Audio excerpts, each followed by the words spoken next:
बिस्मिल्लाहिर्रहमानिर्रहीम अस्सलाम वालेकुम। मेरा नाम है फ़ारूक सुल्तान और कोड रेस चैनल पर मैं आपको वेलकम करता हूं। मुझे पता है कि मिड टर्म की तैयारियां ज़ोरों शोर से जारी हैं और हर स्टूडेंट अपने अपने कंसेप्ट्स क्लियर कर रहा है। तो हमने सोचा कि क्यों ना हम CS401 में मिड टर्म के हवाले से आपकी थोड़ी हेल्प कर दें। तो जी CS401 मिड टर्म की वीडियो का ये पार्ट 2 है।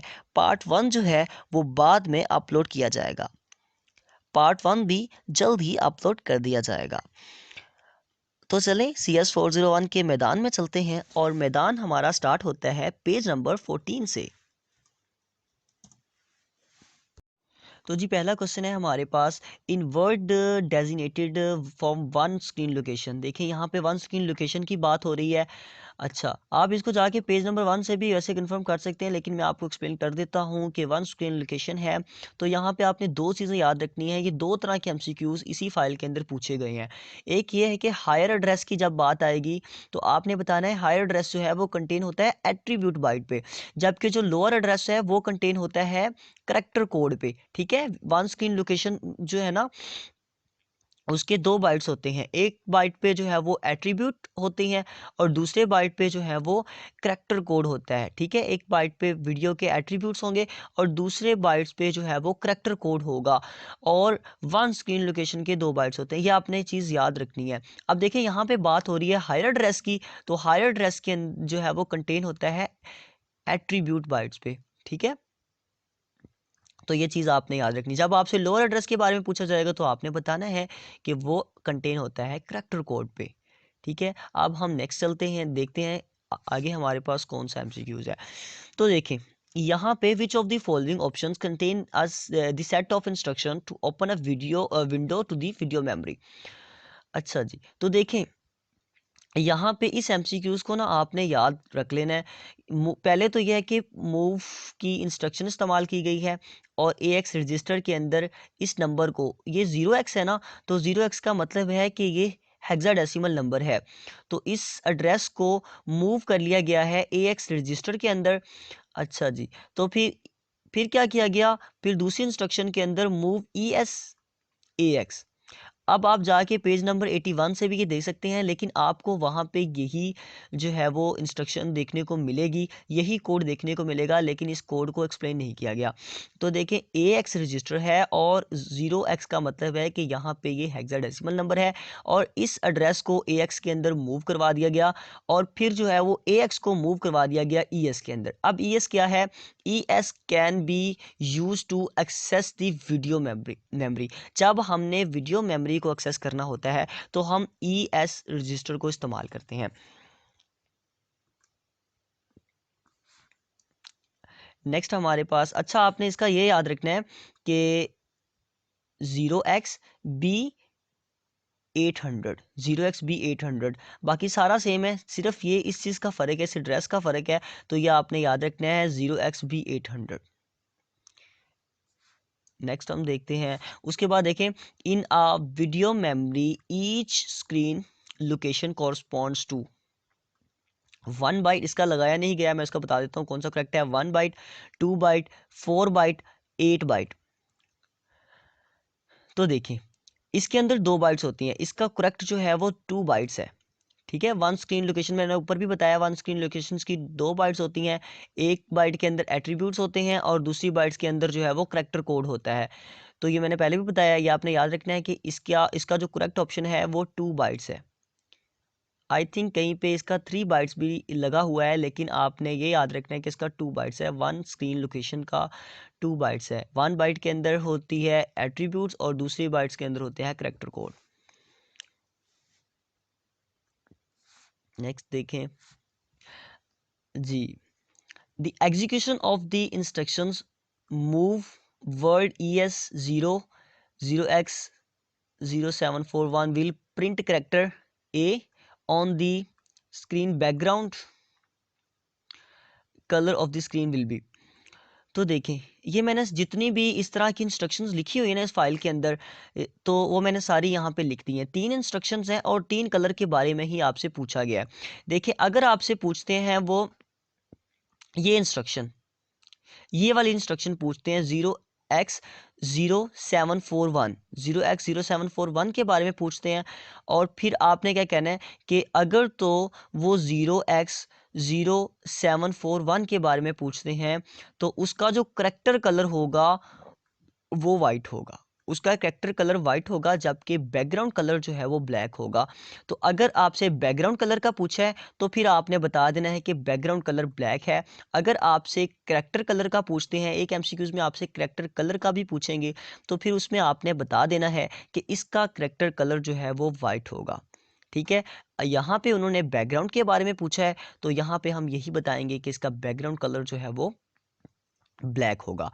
ठीक है, और इस इंस्ट्रक्शंस के अंदर ये इंस्ट्रक्शन तो डिफरेंट है। यहाँ पे तो 7441 नहीं आ रहा, यहाँ पे तो 0x1230 आ रहा है। तो ये करेक्टर कलर इसका जो है वो ग्रीन होगा। ये जो एमसीक्यूज जिसके अंदर आएगा वो हमें पता चल जाएगा, उसके अंदर ग्रीन भी दिया होगा। इसके अंदर तो ग्रीन नहीं दिया गया, लेकिन वहाँ पे ग्रीन भी दिया गया होगा, तो हमें पता चल जाएगा कि इसका जो है वो ग्रीन वाला करेक्ट है। लेकिन इसका आप ये भी याद रखें कि यहाँ पे 1230 को मूव करवाया जाएगा इसके अंदर। ठीक है, लेकिन इस इंस्ट्रक्शंस के अंदर ये दोनों सेम है, लेकिन जब करेक्टर के बारे में पूछा जाए तो फिर बताना है कि वाइट है, लेकिन जब बैकग्राउंड के बारे में पूछा जाए तो बताना है ब्लैक है करेक्टर का। आगे देखते हैं नेक्स्ट हमारे पास कौन सा एमसीक्यूज है। नेक्स्ट हमारे पास है one screen location correspond to a word. ठीक है, तो वन स्क्रीन लोकेशन ये आपने याद रखना है, वो वर्ड पे ही कंटेन होती है और इस तरह का कोई भी एमसीक्यूज नहीं है। One screen location correspond to a word. Next हमारे पास है after the execution of push A X statement. Push A X statement, जब हम ए एक्स स्टेटमेंट को पुश कर देते हैं स्टैक के अंदर तो फिर क्या होता है, अ copy of A X will go on the stack. तो किसी जगह पे इसका रिसाइड ऑन द स्टैक भी लगा हुआ है, किसी जगह पे copy A X will go on the stack भी लगा हुआ है। तो इसका जो करेक्ट है वो a copy of A X will go on this tag, ये इसका करेक्ट ऑप्शन है। इसे आप जो है वो अपने जहन में बिठा लें, यही इसका करेक्ट है, ये इसका अनकरेक्ट है। ठीक है, क्योंकि जब हम पुश इंस्ट्रक्शंस को इस्तेमाल करते हुए जो है वो स्टैक के अंदर ए को पुश कर देंगे,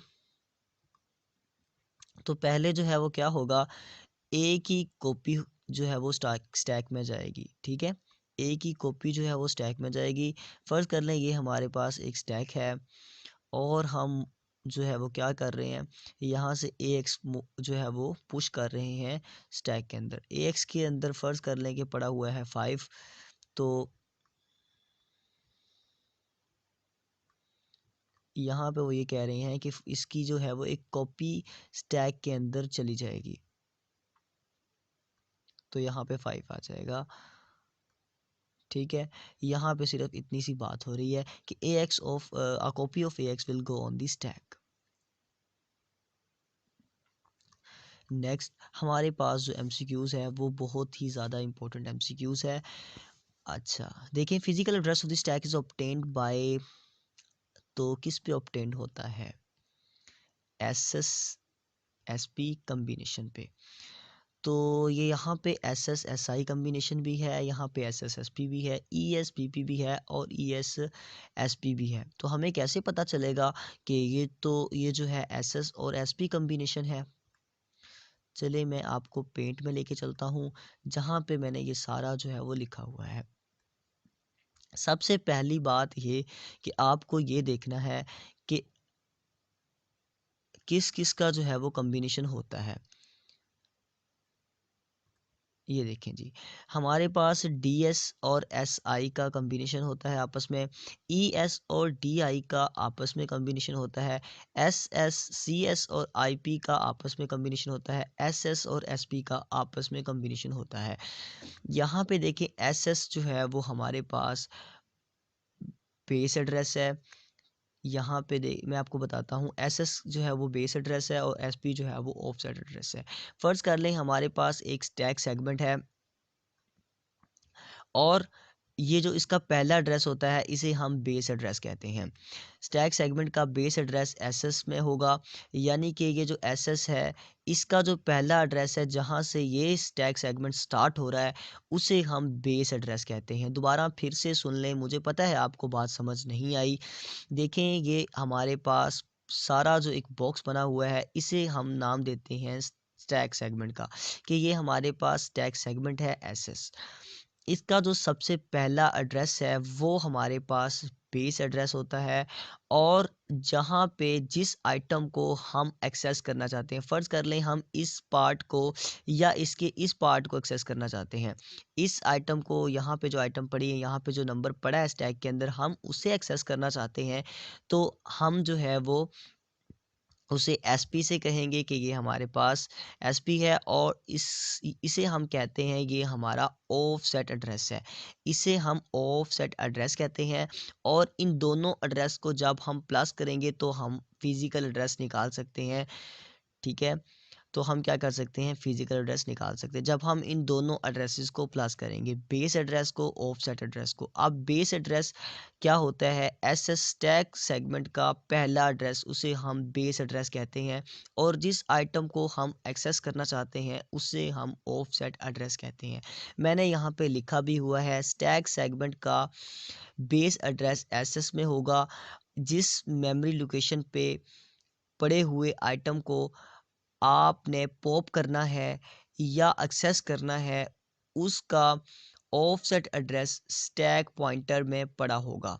ठीक है, उसका ऑफसेट एड्रेस जो है वो स्टैक पॉइंटर में पड़ा होगा, जबकि उसका बेस एड्रेस जो है वो एसएस में पड़ा होगा, स्टैक सेगमेंट में पड़ा होगा। ठीक है, यानी कि हमने अगर किसी नंबर को एक्सेस करना है तो हम क्या करते हैं, ऐसे ही डायरेक्ट हम उसको एक्सेस नहीं कर सकते। हम पहले उसके एसएस यानी कि स्टैक सेगमेंट में, जिस स्टैक सेगमेंट में वो पड़ा है, उसके सबसे पहले एड्रेस को लेंगे, जिसे हम स्टार्टिंग एड्रेस भी कहते हैं और बेस एड्रेस भी कहते हैं, और जिस आइटम को एक्सेस करना है उसका एड्रेस लिखेंगे जो कि ऑफसेट एड्रेस है। तो इन दोनों को प्लस करके फिर प्रोसेसर को पता चलता है कि अच्छा, इस फिज़िकल एड्रेस जो है वो इसका ये है, और इस आइटम को ये एक्सेस करना चाह रहे हैं, तो वो हमें उस आइटम के पास ले चलता है। ठीक है, मुझे उम्मीद है कि आपको इसकी समझ आ गई होगी।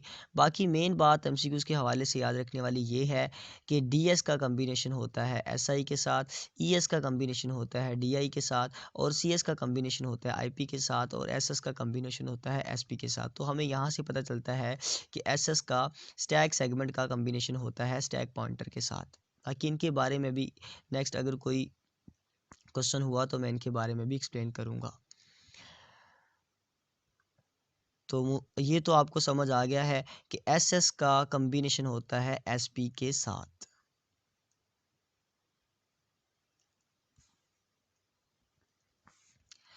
If the address of memory location num1 is 017 and its content is 0005, then after execution of the instructions move bx num1। देखिए num1 के अंदर क्या पड़ा है, num1 का जो एड्रेस उन्होंने बताया है कि ये है num1। पहली बात, ये एक वेरिएबल है, और वेरिएबल जो है वो तो मेमोरी के अंदर जाके डिक्लेयर होता है, तो ये मेमोरी के अंदर पड़ा है, वेरिएबल तो मेमोरी के अंदर पड़ा होता है, जबकि bx जो है ये तो एक रजिस्टर है, और ये पड़ा होगा प्रोसेसर के अंदर। लेकिन num1 जो है ये तो एक वेरिएबल है, और वेरिएबल जो है वो पड़ा होता है मेमोरी के अंदर, और वेरिएबल का ये एड्रेस उन्होंने दिया है कि ये जो है एड्रेस है किसका, वेरिएबल का। अगर हम इस वेरिएबल को जो है वो मूव कर देते हैं bx के अंदर, तो हमारे पास bx के अंदर जो है वो क्या पड़ा होगा, यही वेरिएबल पड़ा होगा। bx के अंदर भी यही वेरिएबल पड़ा होगा, यही एड्रेस पड़ा होगा उस वेरिएबल का। ठीक है, तो अब देखें B X will be contain, उन्होंने यही हमसे पूछा है कि बी एक्स जो है वो किस पे कंटेन होगा। ठीक है, तो बी एक्स के अंदर जो है वो यही एड्रेस पड़ा होगा जो कि हमें एड्रेस बताया गया है बी एक्स का। अच्छा, इसके साथ कुछ एक्स्ट्रा चीज़ें भी मैंने यहाँ पे लिखी हुई हैं, इसके बारे में भी थोड़ा सा जान लें। यहाँ पे जो 0005 लिखा हुआ है, ये 0005 जो है 2 बाइट्स को जो है वो डिनोट करता है, और अगर यहाँ पे हमने अकेला 5 लिखना होता तो फिर हम यहाँ पे डी डब्ल्यू लिखते, डी का मतलब होता है डिफाइन, डब्ल्यू का मतलब होता है वर्ड, तो हम डी डब्ल्यू लिखते तो फिर हम अकेला 5 लिख सकते थे। लेकिन उसके अलावा अगर हम डी बी लिखते, डी का मतलब होता है डिफाइन, बी का मतलब होता है बिट बाइट, और यहाँ पे फिर हम 0 और 5 लिखते। लेकिन यहाँ पे 005 जो है वो 2 बाइट्स को जो है वो डिनोट करता है। आगे देखें हमारे पास नेक्स्ट एमसीक्यूज है STOS instruction, the implied source will always be in AL और AX रजिस्टर। ये वाहद एमसीक्यूज है, सिर्फ AL और AX रजिस्टर्स के बारे में ही आपसे पूछेंगे। The shift logical write operation insert, ठीक है। यहाँ पे देखने वाली बात है, इसको मैं आपको लेके चलता हूँ। सबसे पहले देख लें, ये है shift logical right, shift logical right. अच्छा जी, अब हम चलते हैं अपने पेंट के अंदर। हम शिफ्ट इंस्ट्रक्शंस के टॉपिक पे आ गए हैं।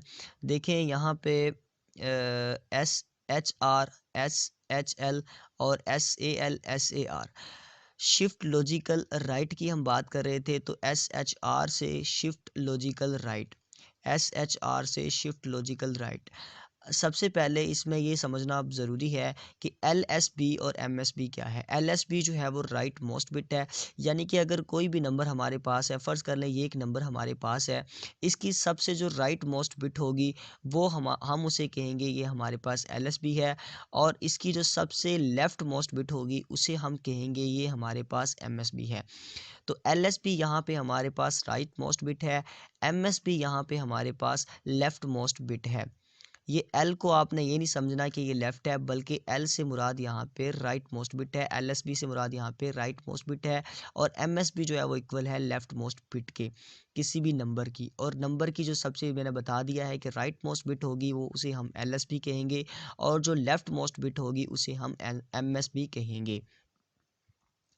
नेक्स्ट हमारे पास देखें, हम शिफ्ट लॉजिकल लेफ़्ट की बात कर रहे थे, वहाँ पे अपने एमसीक्यूज़ में दोबारा फिर से देख लेते हैं। शिफ्ट लॉजिकल राइट की बात कर रहे थे, तो देखें शिफ्ट लॉजिकल राइट हमारे पास यहाँ पे पड़ा है, इधर वाली साइड पे शिफ्ट लॉजिकल राइट।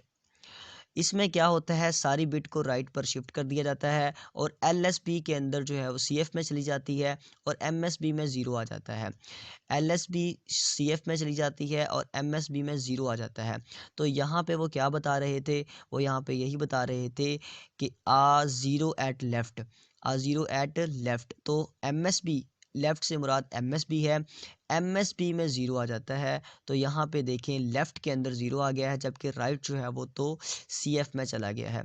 और से दोबारा फिर देखें, एल एस बी जो है वो सी एफ में चली जाती है, एल एस बी मैंने बताया था राइट मोस्ट बिट होती है, तो ये राइट मोस्ट बिट इसकी ये है, ये देखें सी एफ के अंदर चली गई है, और यहाँ पे लेफ़्ट वाली साइड पे ज़ीरो जो है वो इंसर्ट हो गया है। अब अगर आपने इसको डिटेल से देखा हुआ है, फिर इसका लेक्चर जो है वो देखा हुआ है कहीं से भी, तो आपको इसकी बड़ी आसानी से समझ आएगी। अदरवाइज़ फिर आपको इसका लेक्चर देखना पड़ेगा, नहीं तो आप मुझे कमेंट में बता सकते हैं, मैं आपको अलहदा से इसकी वीडियो जो है वो बना के दे दूँगा। तो यहाँ पे a zero at left, a zero at right, right जो है वो लेफ़्ट जो है वो इंस्ट्रक्शन पे आता है, जबकि राइट इंस्ट्रक्शन पे लेफ़्ट पे ज़ीरो होगा, लेफ़्ट पे ज़ीरो इंसर्ट होगा। शिफ्ट लॉजिकल राइट पे, शिफ्ट लॉजिकल लेफ़्ट पे जो है वो राइट पे ज़ीरो इंसर्ट होगा। ये आपने याद रखना है। अब यहाँ पे राइट की बात आ रही है तो लेफ़्ट पे ज़ीरो जो है वो इंसर्ट होगा। आगे देखें हमारे पास नेक्स्ट एमसीक्यूज है, R E P will always decrement C X by 1।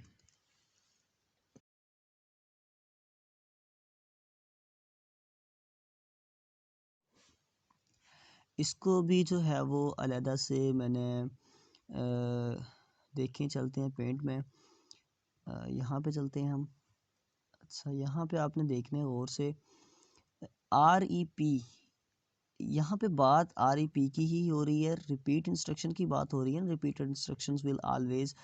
तो are E P will always, इसका करेक्ट क्या है?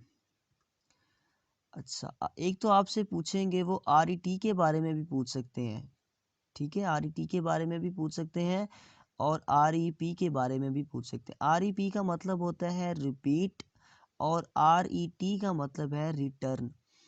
तो जब आपसे पूछें REP विल ऑलवेज, तो आप कह दें CX जो है वो डिक्रीमेंट होगा, CX जो है वो डिक्रीमेंट होगा, काउंटर रजिस्टर जो है वो डिक्रीमेंट होगा 1 से।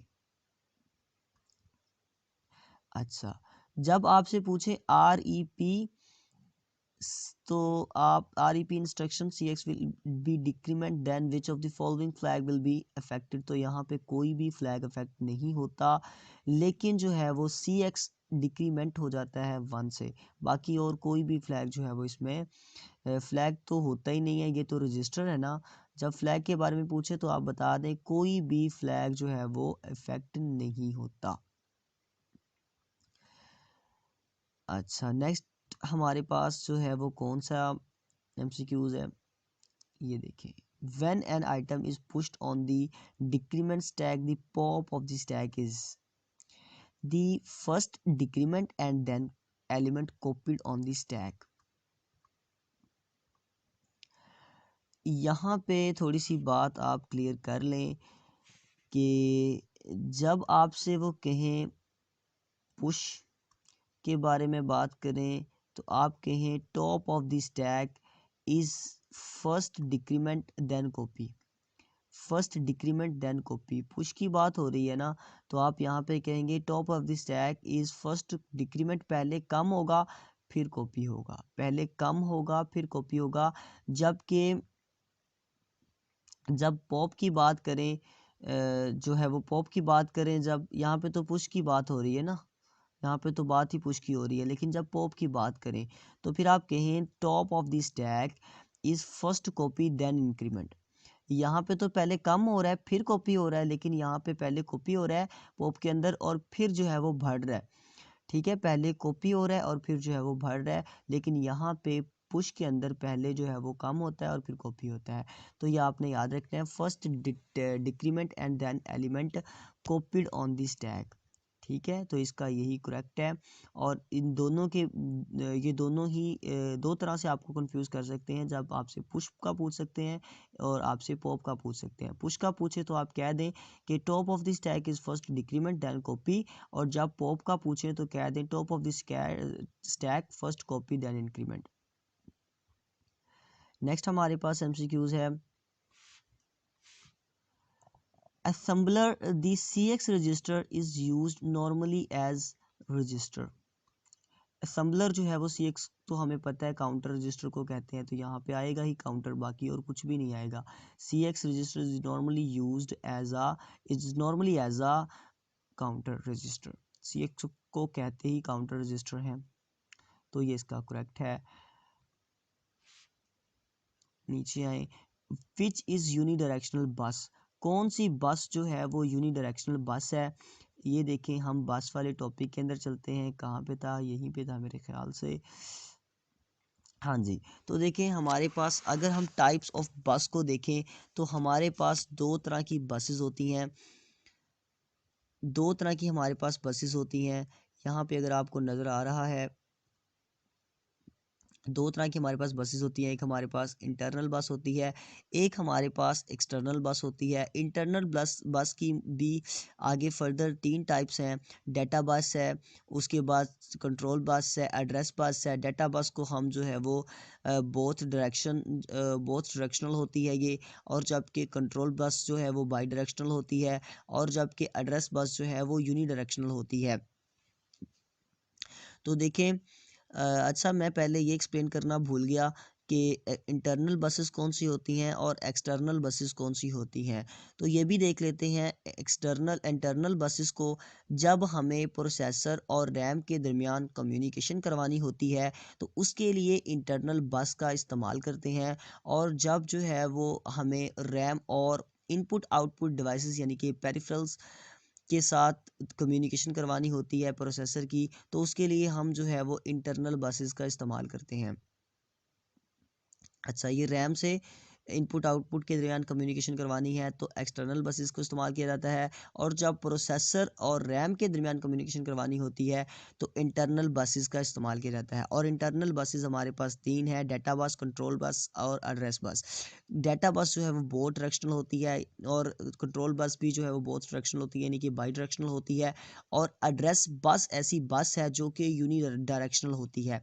तो यहाँ पे हमारा जो है वो तीसरा ऑप्शन करेक्ट है, एड्रेस बस, जो कि यूनी डायरेक्शनल है। जबकि कंट्रोल बस जो है वो बाई डायरेक्शनल है, डाटा बस भी बाई डायरेक्शनल है, लेकिन एड्रेस बस ऐसी बस है जो कि सिर्फ यूनी डायरेक्शनल है। आगे, द बेसिक फंक्शन ऑफ एस कैश इंस्ट्रक्शन इज टू बी। तो एस कैश इंस्ट्रक्शन का जो बेसिक काम है वो यही है, कंपेयर करना। ठीक है ना, इसका स्कैन सॉर्ट कुछ भी नहीं है, सिर्फ एस कैश इंस्ट्रक्शन का जो मेन काम है वो है कंपेयर करना। तो ये आपने याद रखना है। नीचे आ जाए, register hold the address of next instruction is to be executed. तो कौन सा ऐसा रजिस्टर है जो hold the addresses of the next instruction, next instruction के एड्रेस को जो है वो होल्ड करता है। तो हमारे पास देखें, प्रोग्राम काउंटर जो है वो ऐसा रजिस्टर है जो कि hold the address of the next instruction. तो यहाँ पे मैंने एसआई के बारे में भी लिख दिया है। ये जो कोड सेगमेंट है, बेस पॉइंटर है और सोर्स इंडेक्स है। एसआई जो है वो सोर्स इंडेक्स है। हम देखते हैं एसआई को, it is use to store an offset address. देखिए जी, एसआई जो है वो it is use to store an offset address for source operand. CS hold the base और starting address of all executable instruction। जबकि CS के पास क्या होता है, जो है वो बेस और starting address of all executable instruction का इसके पास बेस एड्रेस होता है सी के पास। जबकि सोर्स इंडेक्स के पास it is use to store an offset address for source operand. Source operand का इसके पास ऑफसेट एड्रेस होता है, जबकि सी एस के पास जो है वो बेस एड्रेस होता है एग्जीक्यूटेबल, हर एग्जीक्यूटेबल इंस्ट्रक्शन का। बीपी क्या काम करता है, use to access parameter, parameter को एक्सेस करने के लिए, parameter pass to the procedure को एक्सेस करने के लिए हम बीपी को यूज़ करते हैं। उसके बाद हमारे पास जो है वो पीसी है, प्रोग्राम काउंटर रजिस्टर है, hold the address of the next instruction is to be executed. तो देखें, next instruction is to be executed, तो हम लगाएंगे कि यहाँ पे हमारे पास बेस जो है वो प्रोग्राम काउंटर जो है वो करेक्ट है। बाकी ये आपके इनकी डिटेल भी आपके सामने है, आप इनको भी जो है वो एक्सप्लोर कर सकते हैं। नीचे आ जाएं, हमारे पास है जीसी एंड जीएनसी। सबसे पहले जीसी का मतलब है जंप कैरी, और जीएनसी का मतलब है जंप नॉट कैरी टेस्ट। आप टेस्ट करेंगे किस फ्लैग को, ये टेस्ट करेंगे कैरी फ्लैग को, पैरिटी फ्लैग को, ज़ीरो फ्लैग को, साइन फ्लैग को। जाहिर सी बात है, जंप कैरी है तो कैरी फ्लैग को ही जो है वो टेस्ट करेगा। तो हमारे पास यहाँ पे देखें, साइड पे मैंने सबका लिखा हुआ है कि जीसी जो है और जीएनसी जो है वो टेस्ट करता है कैरी फ्लैग को, जबकि जीएन और जीएन जंप जो है वो जंप नॉट नेक्स्ट और जंप, मेरे ख्याल से यहाँ पे जी आना था, जंप ज़ीरो और jump not zero, test zero flag, और जंप पैरिटी और jump parity equal, jump parity और jump parity equal test parity flag. तो जंप पैरिटी और जंप पैरिटी इक्वल जो है वो पैरिटी फ्लैग को टेस्ट करते हैं, जबकि जंप ग्रेटर इक्वल और जंप नॉट लेस जो है वो टेस्ट करते हैं साइन फ्लैग को।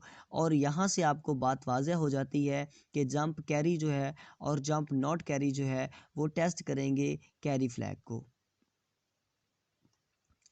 नेक्स्ट हमारे पास एमसीक्यूज है, after the execution of R E P instruction C X will be decrement then which of the following flag will be affected. तो मैंने पहले भी बताया था, R E P instruction C S will be decrement, C X तो decrement होगा 1 से, लेकिन इसके अंदर कोई भी फ्लैग जो है वो अफेक्ट नहीं होगा। दोबारा फिर से मैं आपको उसी पे लिए चलता हूँ ताकि आपको फिर वाज़ह हो जाए। जी यहाँ पे देखें, यहाँ पे मैंने बताया था REP instruction CX will be decrement then which of the following flag will be affected, तो कोई भी फ्लैग अफेक्ट नहीं होता, जबकि इनकी डिक्रीमेंट होगा CX बाय 1 से, लेकिन फ्लैग कोई भी इफेक्टेड नहीं होगा। ये दोबारा फिर से मैंने बता दिया जी। नीचे आ जाएं, instruction manipulation, whenever an instruction need a memory source which of the following will hold the pointer to it. तो इसके लिए DS और SI जो है ये इसका कम्बिनेशन होता है। और देखें, in string manipulation whenever an instruction need a memory source, जब एक इंस्ट्रक्शन को मेमोरी सोर्स की ज़रूरत होती है, विच of the following will hold the pointer, तो उसके लिए DS और S, मैंने इसके बारे में बताया भी था। मैं आपको फिर से लिए चलता हूँ SSSP वाली फाइल पे। ये देखें जी, यहाँ पे सबसे टॉप पे मैंने बताया है DSSI का कम्बिनेशन क्या करेगा, string manipulation whenever an instruction need to a memory source. तो इससे रिलेटेड एक ही MCQs था, एक इस तरह का था, बाकी जो है वो SS और SP का है, वो मैंने ऊपर आपको एक्सप्लेन कर दिया है। विच of the following which bit set the character blinking on the screen, तो इसके बारे में देखना ज़रूरी है। चलें हम इसकी फ़ाइल पे चलते हैं, कहाँ पे मैंने इसका डाटा जो है वो सेव किया हुआ है, पहले वो देख लेते हैं।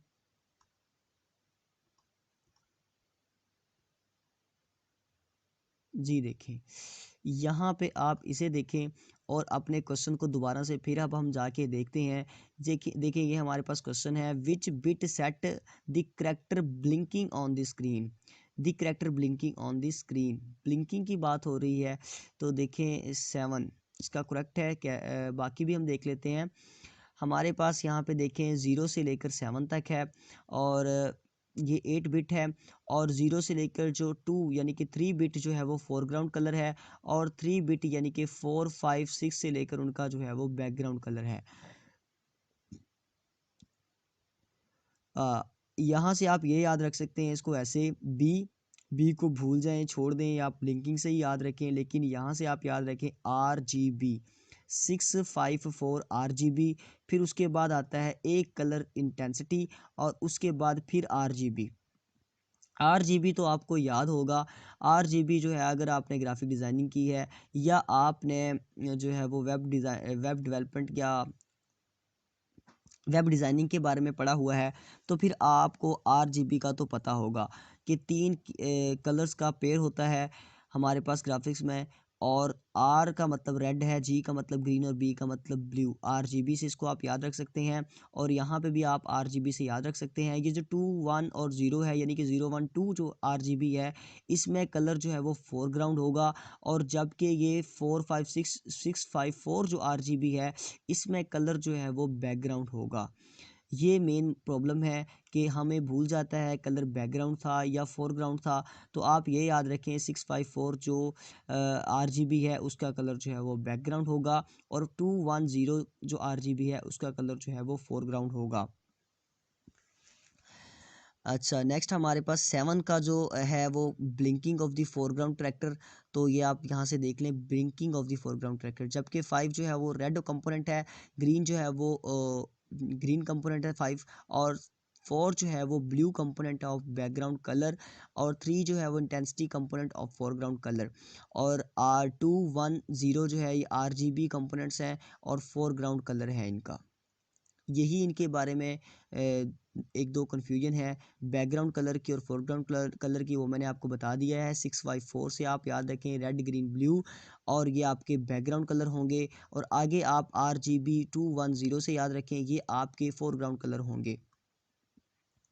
तो यहाँ पे ब्लिंकिंग की बात की गई, इसलिए 7 इसका करेक्ट ऑप्शन है। दोबारा से फिर जाके आप यहाँ पे देख सकते हैं, ब्लिंकिंग की बात हो रही है, और फिर 7 जो है वो इसका करेक्ट ऑप्शन है। नीचे आए जी। हाँ, ये समझना बहुत ज़रूरी है। If we want to divide a sign number by 2, this operation can better be accomplished by SAR। तो इसको हम देख लेते हैं थोड़ा डिटेल से। S A R shift right is processing two of divide by 2। S A L shifting left is processing process of multiplying by 2। यहाँ पे बात ही ख़त्म हो गई है। देखिए एस ए आर, जब एस ए आर की बात होगी तो उसका मतलब है शिफ्ट राइट, जो है वो शिफ्ट अरिथमेटिक राइट है। एस ए एल का मतलब है शिफ्ट अरिथमेटिक लेफ्ट। तो शिफ्ट अरिथमेटिक राइट इस प्रोसेस ऐसा प्रोसेस है जिसमें हम किसी भी नंबर को दो पे डिवाइड कर देते हैं। यानी कि हम किसी भी नंबर पे जो है वो एस आर इंस्ट्रक्शन को अप्लाई करेंगे तो उसका जो आंसर आएगा वो वही आंसर आएगा कि हम उस नंबर को दो पे डिवाइड कर रहे हैं। जबकि एस ए एल हम किसी भी नंबर पे अप्लाई करेंगे तो उस नंबर का जो आंसर हमें आएगा वो हमारे पास वही आएगा कि हम उस नंबर को दो से मल्टीप्लाई कर रहे हैं। तो देखें इसकी एक आध और जो है वो एग्जांपल मैं आपको सोल्व करके दिखाऊंगा, वो आगे हम करेंगे। लेकिन यहाँ पे ये समझना ज़रूरी है कि हम बात कर रहे हैं डिवाइड की, डिवाइड साइन नंबर बाय 2।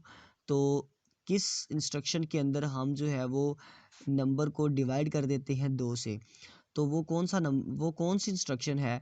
वो इंस्ट्रक्शन है एस ए आर।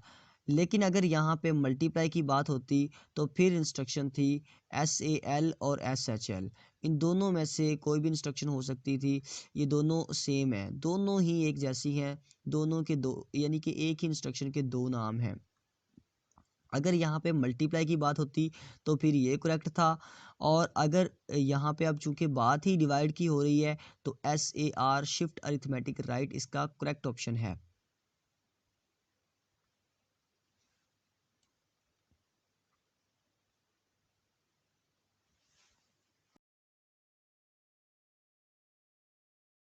नेक्स्ट देखिए हमारे पास है after the execution of STOS B the C X will be. तो देखिए यहाँ पे एस टोस बी की बात हो रही है ना, एस टोस बी की। हमने तो एस्टोस पढ़ा हुआ है, हमने एस्टोस इंस्ट्रक्शन पढ़ी थी, लोअर्स इंस्ट्रक्शन पढ़ी थी, मूव इंस्ट्रक्शन पढ़ी थी। तो ये बी क्या है? तो मैं आपको बता दूं, हर इंस्ट्रक्शन के ना दो वेरिएंट होते हैं, एक बाइट और एक वर्ड। तो ये एस्टोस बाइट है और दूसरा एस्टोस वर्ड होता है। तो यहाँ पे देखें ज़रा आप, जब हमारे पास बात आएगी एस्टोस बी की तो सी एक्स क्या होगा? After the execution of STOS W. देखें यहाँ पे W है, यहाँ पे तो बाइट B है ना, यहाँ पे W है। STOS W the C X will be decrement by 2। जब एस्टोस W की बात होगी तो सी एक्स डिक्रीमेंट होगा 2 के साथ, ये आपने याद रखना है।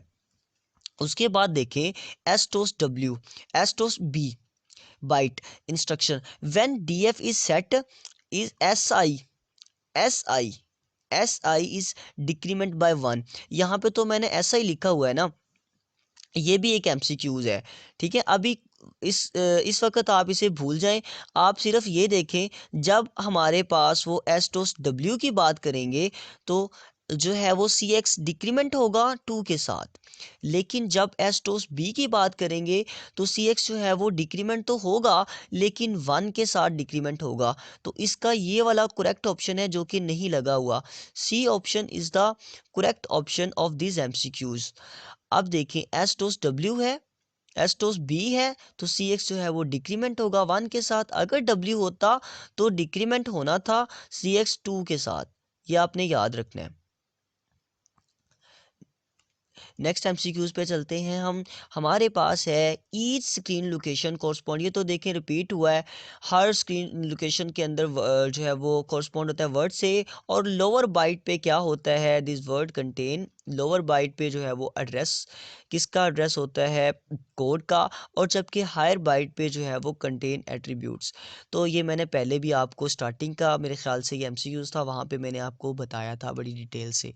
नेक्स्ट आए देखें, in a video memory each screen location correspond 2 bytes. तो ये भी रिपीटेड है, दो बाइट्स से जो है वो इसको हम जो है वो करते हैं, यानी कि वो करस्पॉन्ड होता है 2 बाइट्स पे। तो ये पेज नंबर 82 पे है, 86 पे नहीं है, 82 पे है। हैंडआउट्स पे जाके आप देख सकते हैं। नेक्स्ट हमारे पास है कि execution of the instruction move word ये मैंने पहले भी आपको डिटेल से इसके बारे में बता दिया था। चलिए अब फिर बता देते हैं। A on the top left of the screen, ये एक है तो वही एमसीक्यूज, लेकिन थोड़ा सा चेंज उन्होंने करके पूछा है। तो यहाँ पे देखें, ए जो है ना वो top left of the screen पे प्रिंट होगा और इसका कलर जो है वो वाइट होगा, जबकि इसका बैकग्राउंड कलर जो है वो ब्लैक होगा। इसका बैकग्राउंड कलर ब्लैक होगा, यानी कि हमारे पास देखें, अगर हम इस इंस्ट्रक्शन को यूज़ करते हैं और ए यहाँ पे प्रिंट हो जाता है, यहाँ पे ए प्रिंट हो जाता है, तो अब यहाँ पे हम कहेंगे कि ए जो है वो टॉप लेफ्ट, ये लेफ्ट पे है और टॉप पे है, लेफ्ट पे प्रिंट हो रहा है, टॉप लेफ्ट पे प्रिंट हो रहा है, और इसका जो कलर है वो वाइट है और इसका बैकग्राउंड कलर हम ब्लैक रख देते हैं। यहाँ पे अब ब्लैक तो मेरे पास नहीं है, चलिए ब्लैक को ये आप फर्ज कर लें, सपोज कर लें कि ये इसके पीछे जो बैकग्राउंड कलर है वो ब्लैक है और टॉप लेफ्ट पे जो है ये प्रिंट हो रहा है। तो यहाँ पे भी वो यही कह रहे हैं कि हम इस इंस्ट्रक्शन को यूज़ करेंगे, will print A appear on the top left of the screen. तो top left of the screen पे जो है वो ए हमारे पास अपीयर होगा। नेक्स्ट हमारे पास एमसीक्यूज कौन सी है वो भी देख लेते हैं।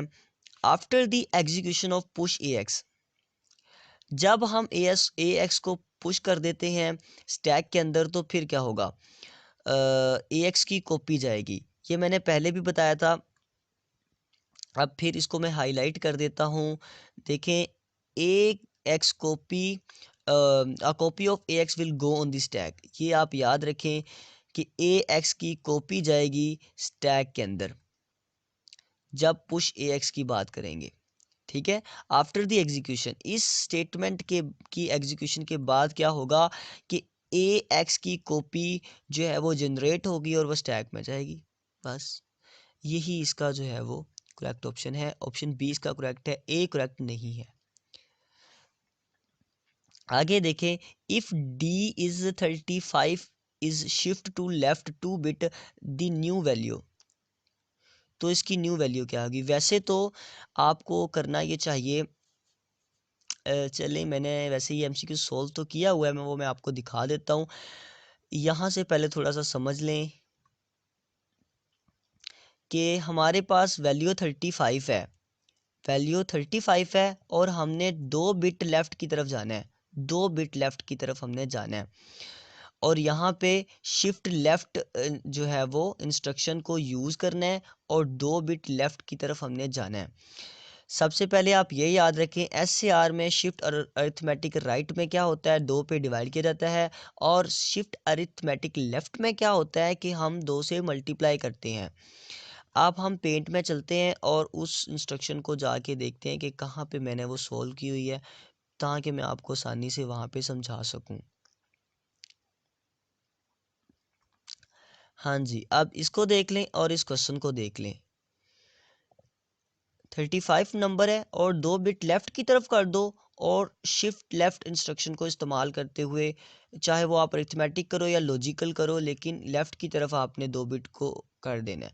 अब देखिए हमारे पास यहाँ पे S L S H L ये एक ही इंस्ट्रक्शन के 2 नाम हैं, और यहाँ पे ये याद रखें, एम एस पी को हम क्या कहते हैं, मोस्ट सिग्निफिकेंट बिट, और जो है वो इसमें क्या होगा कि C F, M S B क्या होती है, सी एफ में चली जाती है, एम एस बी क्या होती है, सी एफ बी में चली जाती है, सी एफ में चली जाती है। अब एम एस बी है क्या, एम एस बी जो है ना वो राइट मोस्ट बिट है, M S B right most bit है, और L S B left most bit है, L S B left most bit है और M S B right most bit है, ये आपने याद रखना है। वैसे मैंने ये बताया हुआ है, हम ऊपर अगर जाके देखें, स्क्रॉल करें, तो यहाँ पे मैंने बताया है कि एल एस बी जो है वो राइट मोस्ट बिट है और एम एस बी जो है वो लेफ्ट मोस्ट बिट है। तो अब देखें, यहाँ पे हमारे पास एम एस बी है, एम एस बी क्या करेगी, सी एफ में चली जाएगी और एल एस बी में ज़ीरो आ जाता है। ये एक नंबर है मेरे पास 35, 35 की ये बाइनरी लिखी हुई है, ये 35 की बाइनरी है, जबकि 35 जो है वो डेसिमल में है। दिखा देते हैं आपको, 35 की यही बाइनरी बनती है। देखें, ये मेरे पास कैलकुलेटर ओपन है, अगर आपके पास इस तरह कैलकुलेटर ओपन नहीं होता तो वो आपके पास स्टैंडर्ड फॉर्म में होगा। ठीक है, ये आपको नज़र आ रहा है, वो आपके पास स्टैंडर्ड फॉर्म में होगा। आपने यहाँ पे क्लिक करना है और आपके पास प्रोग्रामिंग में आ जाएगा। तो यहाँ पे आपने सबसे पहले डेसिमल पे क्लिक करना है। डेसिमल पे क्लिक करने के बाद फिर आपने यहाँ पे 35 प्रेस कर देना है। तो देखिए 35 की बाइनरी ये बन रही है, ये 35 की बाइनरी बन रही है। इससे पहले भी 2 ज़ीरो आते हैं, 1 से पहले भी 2 ज़ीरो आते हैं, यहाँ पे ये आपने लगाने हैं।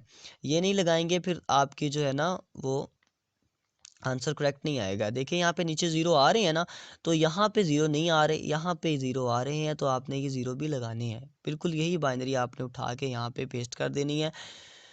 तो यहाँ पे देखें 35 की बाइनरी ये बनती है। अब हमने इसको एस एल इंस्ट्रक्शन एक दफ़ा इस्तेमाल करनी है। जब हमने एस एल इंस्ट्रक्शन एक दफ़ा इस्तेमाल की, ये ज़ीरो जो है ये तो यहाँ पे चला गया कैरी फ्लैग के अंदर, और ये यहाँ पे एल एस पी के अंदर राइट मोस्ट बिट के अंदर हमने ज़ीरो ऐड कर दिया। अब हमने जब ये इंस्ट्रक्शन एक दफ़ा इस्तेमाल की तो हमारे पास ये आंसर आया। ये आंसर की अगर हम देखें बाइनरी, तो ये बाइनरी जो है वो डेसिमल के इक्वल है 70 के, यानी कि इस बाइनरी का डेसिमल 17 बनता है, 70 बनता है। ये भी आप कैलकुलेटर से कंफर्म कर सकते हैं, मैं फिर भी आपको चलें करवा देता हूँ। देखें ये मेरे कैलकुलेटर है, यहाँ पे मैं बाइनरी लिख देता हूँ। यही जो ये वाली बाइनरी आई है, इस बाइनरी पे आपने ध्यान रखना है। मैं ये वाली बाइनरी लिखने लगा हूँ, 0100 ट्रिपल टाइम ज़ीरो है 110। तो ये देखें 70 की बाइनरी बनती है ये वाली। ठीक है, अब मैं 70 को जो है वो दोबारा से इस पे एक दफ़ा तो हमने कर लिया ना, एक दफ़ा तो हमने कर लिया। अब तो उन्होंने 2 बिट कहा था ना, उन्होंने 2 बिट कहा था, तो 1 बिट तो हमने कर ली अप्लाई एस ए एल की, और अब हम दूसरी बिट भी अप्लाई करके देखते हैं। तो 70 की बाइनरी को भी मैंने यहाँ पे लिखा, और यहाँ पे मेरे पास देखें ये यहाँ पे left most bit right most bit में तो ज़ीरो आ गया, एलएसबी में तो ज़ीरो आ गया, और इसकी जो एमएसबी है वो कैरी फ्लैग में चली जाएगी। ये ज़ीरो तो यहाँ पे चला गया, देखिए यहाँ पे ये ज़ीरो था ना, अब यहाँ पे ये नहीं रहा, ये तो यहाँ पे चला गया। बाकी ये सारी वैल्यू जो है वो हम नीचे लिख देंगे। तो ये हम जो है ना दूसरी दफ़ा हमने अप्लाई कर लिया। अब इसकी बाइनरी जो है वो इक्वल होती है 140 के। तो देखें यहाँ पे जो हमारा आंसर है वो 140 ही करेक्ट है। ठीक है, आप इसको चेक कर सकते हैं, ख़ुद हल करके भी चेक कर सकते हैं। तरीका भी मैंने बता दिया है, इस तरीके से ये क्वेश्चन जो है वो हल होगा, तो हमारा आंसर जो है वो 140 आएगा। ठीक है, नेक्स्ट हम देखते हैं हमारे पास कौन सा एमसीक्यूज़ है। तो देखें यहाँ पे हमारे पास एमसीक्यूज़ है। When an item is pushed on the decrement stack, the top of the stack is. तो हम इस एमसीक्यूज़ को ऊपर भी अभी थोड़ी देर पहले देख के आए हैं। जब पुश इंस्ट्रक्शन को हम इस्तेमाल करते हैं, देखिए जब पुश करेंगे हम किसी भी नंबर को, तो top of the stack is first decrement then copy. जब पुश की बात आएगी, जब भी पुश की बात आएगी, दोबारा फिर से सुन लें, जब भी पुश की बात आएगी, top of the stack is first decrement. Top of the stack is first decrement, पहले वो कम होगा फिर कॉपी होगा।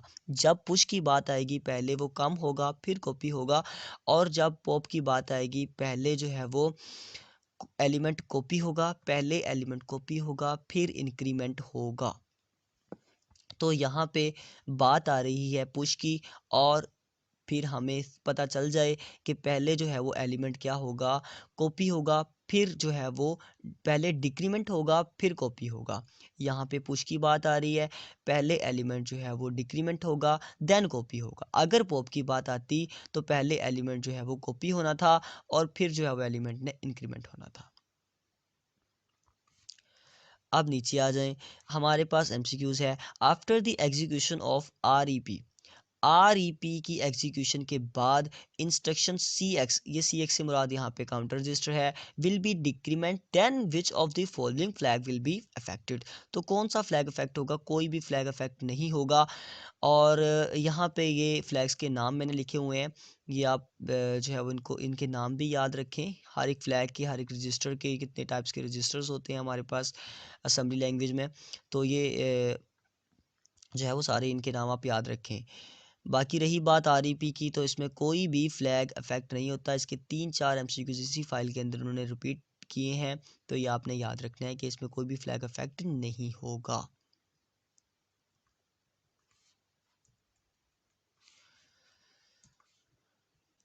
यहाँ पे देखें, in a video memory each screen location correspond to a 2 byte. ये भी मेरे ख्याल से काफ़ी दफ़ा एमसीक्यूज़ रिपीट हुआ है इस फाइल के अंदर। तो इसमें क्या आपने याद रखना है कि कोरस्पॉन्ड होती है ईच स्क्रीन लोकेशन 2 बाइट पे, एक बाइट में करैक्टर कोड होता है, जबकि दूसरी बाइट में जो है वो एट्रीब्यूट्स होते हैं। नीचे आ जाएं, इस एमसीक्यूज़ को समझें। अच्छा, इस एमसीक्यूज़ पे मेरा बहुत ज़्यादा टाइम वेस्ट हुआ इस एमसीक्यूज़ को करने के लिए। तकरीबन मेरे यहाँ पे 10 मिनट या 15 मिनट जो है वो इस पे स्पेंड हुए होंगे। तो इसको आपने ज़रा देखना है गौर से। पहली बात ये है कि नेगेटिव इसके एमसीक्यूज़ को करने से पहले आपको इस अनसाइंड नंबर और साइन नंबर का पता होना चाहिए। तो अगर हम उसकी बात करेंगे तो हम बहुत ज़्यादा गहराई में चले जाएंगे, तो उस पर काफ़ी ज़्यादा टाइम जो है वो हमारा लग जाएगा। आप ये याद रखें, जब हम अनसाइंड नंबर की बात करते हैं तो उसमें अगर यहाँ पे सबसे लास्ट पे अगर जो है वो 1 आ जाता है तो फिर वो नंबर जो है वो माइनस का है। अगर जो है वो यहाँ पे 0 आ जाता है, इसकी मोस्ट जो है ना एमएसबी में, इसकी एमएसबी कहते हैं राइट मोस्ट बिट को। तो सॉरी, लेफ्ट मोस्ट बिट को एमएसबी कहते हैं, लेफ्ट मोस्ट बिट को। तो इसकी लेफ्ट मोस्ट बिट में अगर 1 आ जाता है तो ये नंबर माइनस का है, अगर 0 आ जाता है तो नंबर माइनस का नहीं है, नंबर पॉजिटिव है। लेकिन अब यहाँ पे देखें, यहाँ पे तो माइनस है ना, यहाँ पे तो 1 है, तो ये नंबर माइनस का है। जब हम इस नंबर पे शिफ्ट इंस्ट्रक्शन को शिफ्ट अरिथमेटिक राइट इंस्ट्रक्शन को अप्लाई करेंगे तो उसका आंसर हमारे पास ये आएगा। और शिफ्ट अरिथमेटिक राइट इंस्ट्रक्शन को जब हम इस्तेमाल करते हैं शिफ्ट अरिथमेटिक राइट इंस्ट्रक्शन को जब हम इस्तेमाल करते हैं तो उसका मतलब है कि हम उस नंबर को 2 पे डिवाइड कर रहे हैं, यानी कि हम इस नंबर को जब 2 पे डिवाइड करेंगे तो हमारे पास आंसर यही आएगा। ठीक है, मुझे उम्मीद है कि आपको इसकी समझ आ गई होगी। अगर आपको समझ नहीं आई तो फिर मैं कैलकुलेटर से आपको दोबारा से बता देता हूँ। देखें, यहाँ पे 15 है माइनस का, इसकी जब हम बाइनरी देखेंगे ना तो हमारे पास ये बनती है। चलें देख लेते हैं इसकी बाइनरी क्या बनती है। मैं यहाँ पे लिखता हूँ 15, इसको पहले मैं क्लियर कर लेता हूँ। मैं यहाँ पे लिखता हूँ 15, तो इसकी देखिए बाइनरी, एक मिनट, क्लियर कर लिया। यहाँ पे देखें 15 लिखा, तो इसकी बाइनरी बन रही है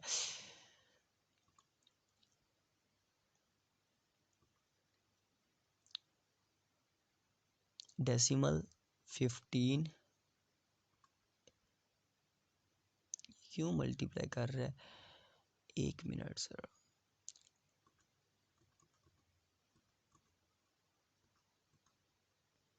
ये देखें जी, ये इसकी बाइनरी बन रही है। ठीक है, अब हम अगर इसी 15 को 2 पे डिवाइड कर देते हैं, स्टैंडर्ड कैलकुलेटर को ओपन करते हैं और चलें स्टैंडर्ड को नहीं करते, 7 की हम बाइनरी देख लेते हैं क्या बनती है। ऐसा करते हैं, ये एमसीक्यूज़ हमें परेशान फिर कर रहा है ना, आपको कर रहा है फिर से दोबारा, तो मैं इसको पेंट में ले चलता हूँ।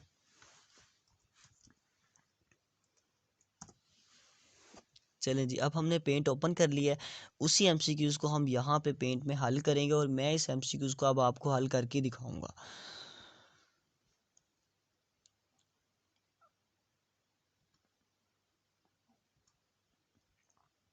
ये जी पेंट ओपन हो गया है। यहाँ पे देखें, ये 15 है ना, 15, इसकी जो बाइनरी होती है वो होती है 4 टाइम 1। और इसको जब हम 4 टाइम 1 पे SAR इंस्ट्रक्शन को इस्तेमाल करेंगे। किस इंस्ट्रक्शन को इस्तेमाल करना है, SAR को। अब देखें, SAR को हमने इस्तेमाल करना है। अच्छा, SAR में होता क्या है, पहले ये तो देख लें SAR में होता क्या है, उसका रूल क्या है। SAR को करने का, SAR को करने का ये रूल है, शिफ्ट अरिथमेटिक राइट को करने का ये रूल है कि उसमें अगर 1 है, अगर तो 1 है तो 0 आ जाता है MSB में। चले मैं इसको भी यहाँ से उठा के वहीं पे ले जाता हूँ ताकि हम वहीं पे जाके समझे, अपने सामने इसको रख के समझेंगे।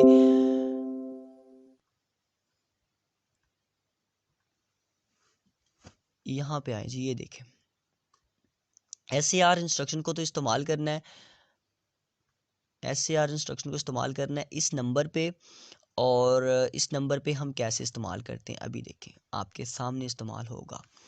111 है हमारे पास। यहाँ से मैं एक छोटा सा बॉक्स ले लेता हूँ।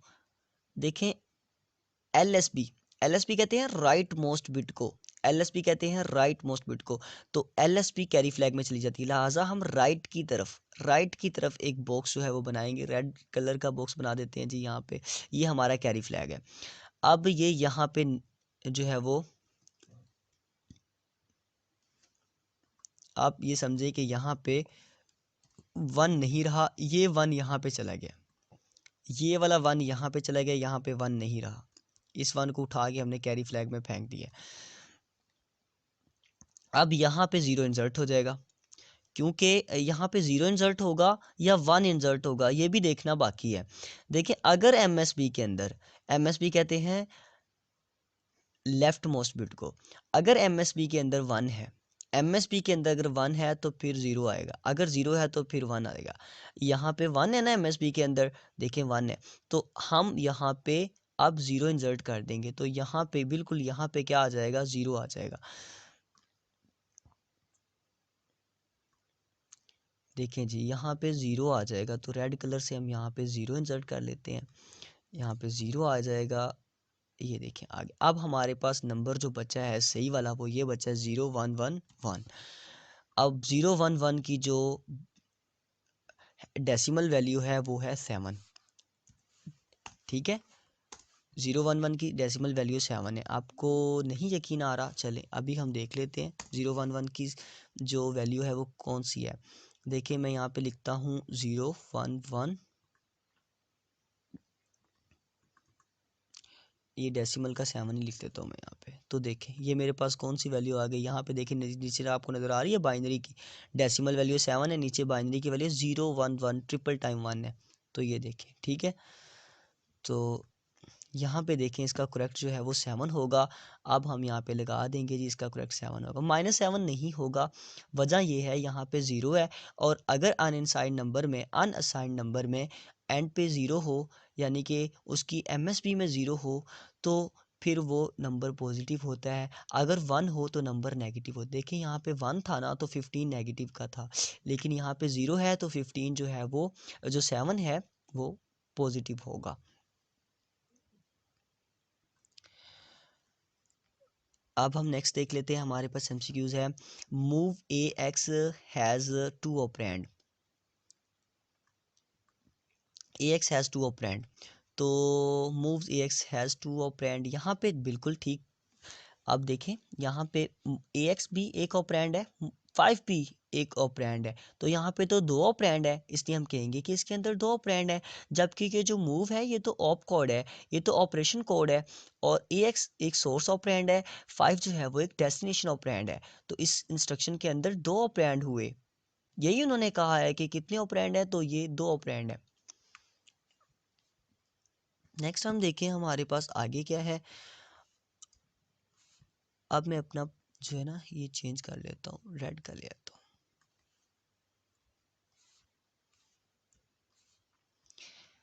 देखिए physical address of this tag is obtained by, तो हमने ये पहले भी देख लिया है, फिजिकल एड्रेस जो है वो इन दोनों का कॉम्बिनेशन, स्टैक सेगमेंट का और ये जो एसपी का, एसएस का और एसपी का कॉम्बिनेशन ही जो है वो physical address of this tag is obtained, physical address of this tag obtained by SS और SP combination after the execution of instruction RET कहते हैं रिटर्न। तो इसके बारे में फिर से जाके देख लेते हैं, इसको मैं कट कर देता हूँ, ये यही कहीं मैंने इसके बारे में भी सेव किया था, SSP के अंदर ही होगा जी, यहाँ पे है, देखें RET, ये है RET। तो RET के अंदर SP जो है वो स्टैक पॉइंटर जो है वो क्या होगा, इंक्रीमेंट होगा 2 से, इंक्रीमेंट होगा 2 से, स्टैक पॉइंटर इंक्रीमेंट होगा 2 से, डिक्रीमेंट नहीं होगा, इंक्रीमेंट होगा, 1 से भी नहीं होगा, 2 से इंक्रीमेंट होगा RET इंस्ट्रक्शन के अंदर।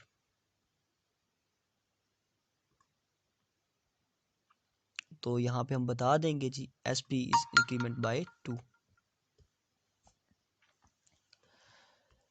नेक्स्ट हमारे पास है second byte in word designated for one screen location hold character code, जबकि पहली बाइट जो है वो एट्रीब्यूट और सेकंड बाइट करेक्टर कोड।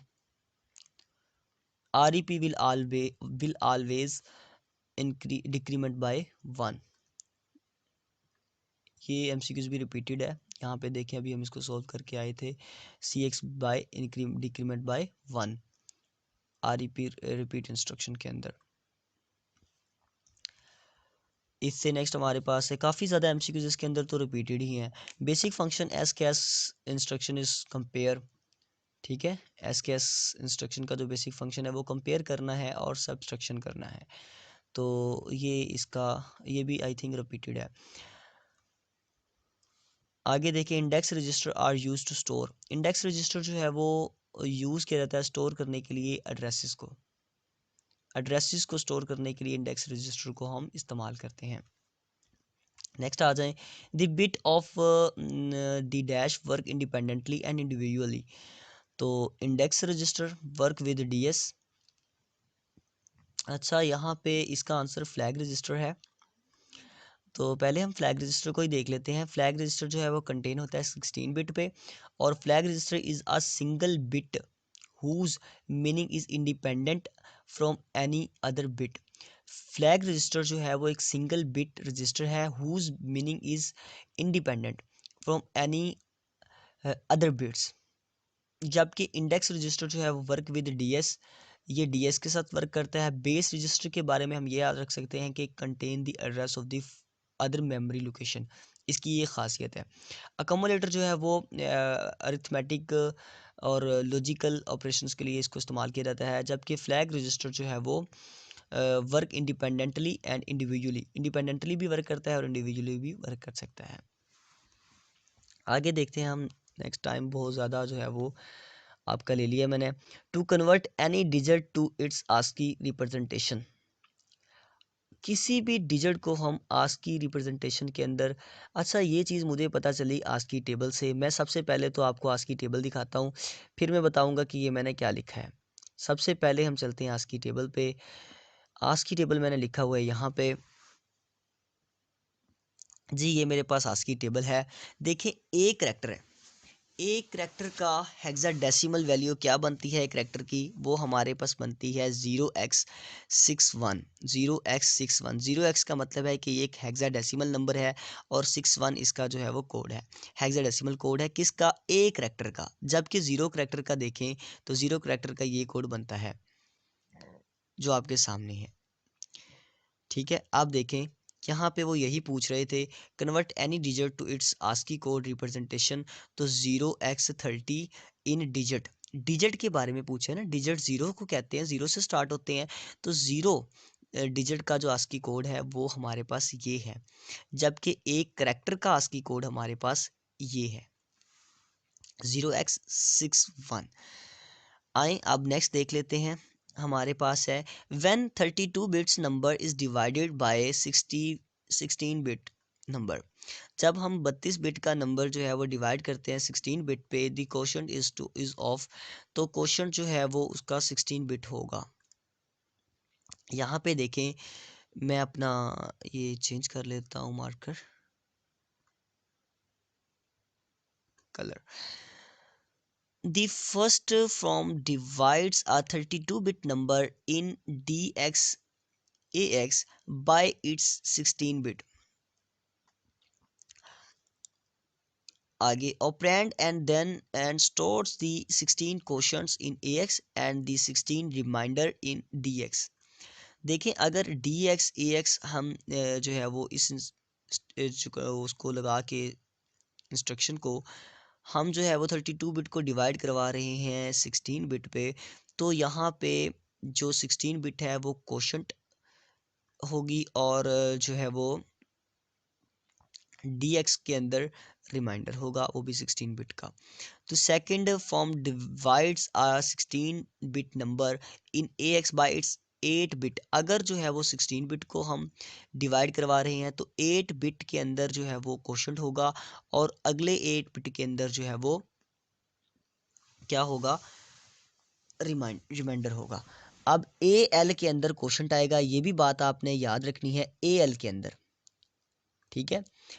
मैं दोबारा से आपको ना बॉक्स के अंदर बता देता हूँ। अगर तो होगा ए एल तो उसके अंदर क्वोशंट आएगा, ठीक है, उसके अंदर क्या आएगा, क्वोशंट आएगा। और ए एच के अंदर क्या आएगा, रिमाइंडर आएगा, रिमाइंडर, ठीक है। अगर तो है ए एल ए एक्स तो फिर ए एक्स के अंदर क्वोशंट आएगा और डी एक्स के अंदर रिमाइंडर आएगा। ये आपने बात याद रखनी है, एमसीक्यूज के हवाले से ये बहुत ज़्यादा इम्पोर्टेंट है। वो आपसे ए एक्स के अंदर पूछ सकते हैं कि रिमाइंडर आएगा या जो है वो क्वोशंट आएगा, तो आपने ये बता देना है, ठीक है। ए एक्स में भी पूछ सकते हैं और जो है वो एमसीक्यूज के अंदर ए एल के बारे में भी पूछ सकते हैं। ए एल यानी कि 16 बिट का अगर वो था नंबर तो उस पर को डिवाइड किया गया तो 8 बिट का जो क्वोशंट है वो हमारे पास ए एल के अंदर आएगा और 8 बिट का जो रिमाइंडर है वो हमारे पास ए एच के अंदर आएगा। जबकि ए एक्स और डी एक्स की बात करें तो ए एक्स के अंदर क्वोशंट आएगा और डी एक्स के अंदर रिमाइंडर आएगा। नेक्स्ट एमसीक्यूज पे चलते हैं। When a 16-bit number is divided by an 8-bit number, the quotient will be in AL। तो क्वोशंट जो है वो AL में होगा। ये देखें वही जो मैंने अभी ऊपर आपको बता के आया हूँ। Which mathematical operation is dominant during the execution of SKS instruction? Subtraction है, ये आपने याद रखना है, सबट्रैक्शन है। उसके बाद देखिए if A X contain decimal 2 and B X contain decimal 2 then after the execution of instruction compare A X B X G a label. तो jump will be taken, jump taken होगा और देखें jump will be taken because both value are 2 minus 2 is equal to 0।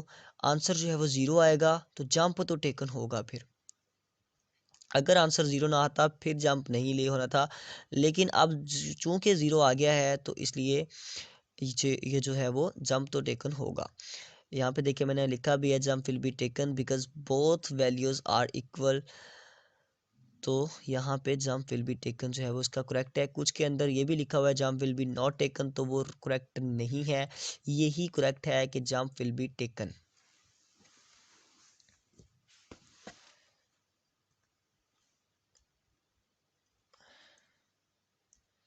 Next हमारे पास है the execution of instruction move word this value and first column of the second row. ये 81 page पे जाके hand out के आप confirm कर सकते हैं। इसका आंसर यही करेक्ट है और यही एक स्टेटमेंट इसका आंसर है बस।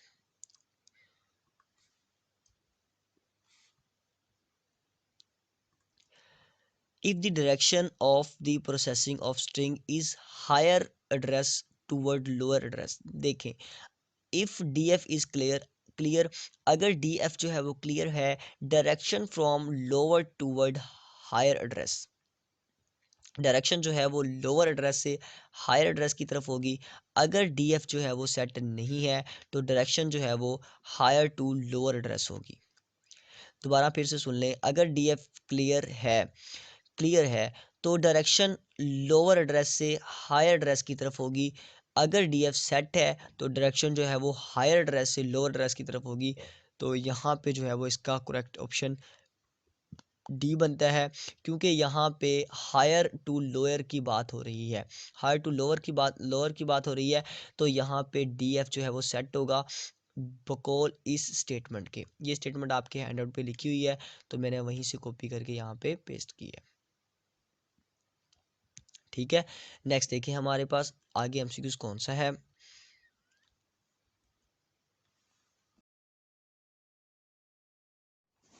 दी instruction A D C has three operand. अच्छा, इसका उन्होंने टू ऑपरेंड लगाया है। मैं आपको बताता हूँ, अगर तो नॉर्मल एडिशन है की बात हो रही है, नॉर्मल एडिशन की, तो नॉर्मल एडिशन में टू ऑपरेंड ही है। लेकिन अगर एडीसी की बात हो रही है फिर थ्री ऑपरेंड है और थ्री ऑपरेंड इसका करेक्ट ऑप्शन है। आगे चलते हैं। ये आप यहाँ पे जाके पेज नंबर 51 पे कंफर्म भी कर सकते हैं। आगे चलते हैं। Which bit of the attributes byte represents the red component of background colour. अच्छा जी, red component of background colour, तो इसको देख लेते हैं जाके।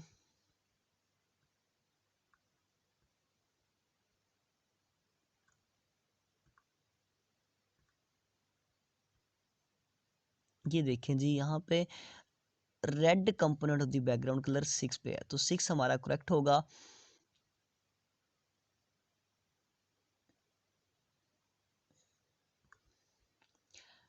थ्री तो नहीं होगा, 3 पे तो इंटेंसिटी होता है, जबकि 4 पे तो जो है वो RGB है ना, RGB 654, हमने उल्ट जाना होता है, 654 RGB।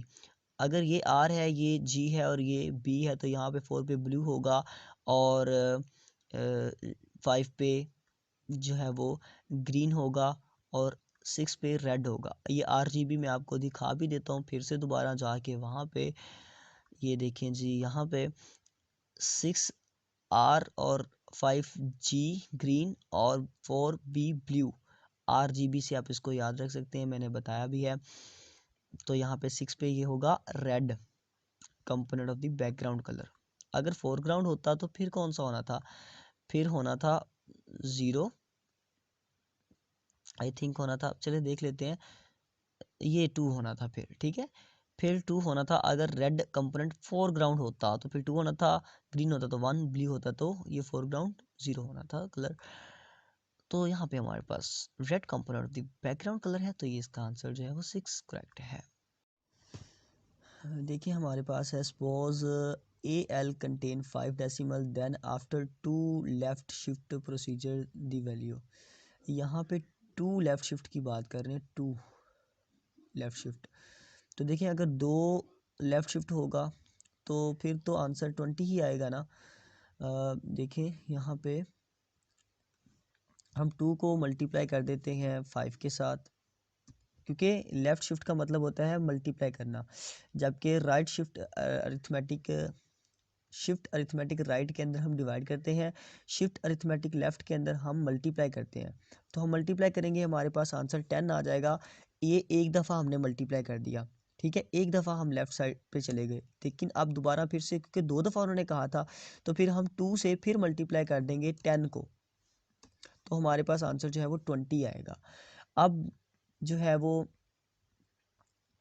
मेरे पॉइंट ऑफ व्यू से इसका आंसर 20 है, क्योंकि यहाँ पे उन्होंने 2 लेफ़्ट शिफ्ट की बात की है, तो इसका आंसर 20 है। बाकी आप खुद जो है वो इसे देख लीजिएगा।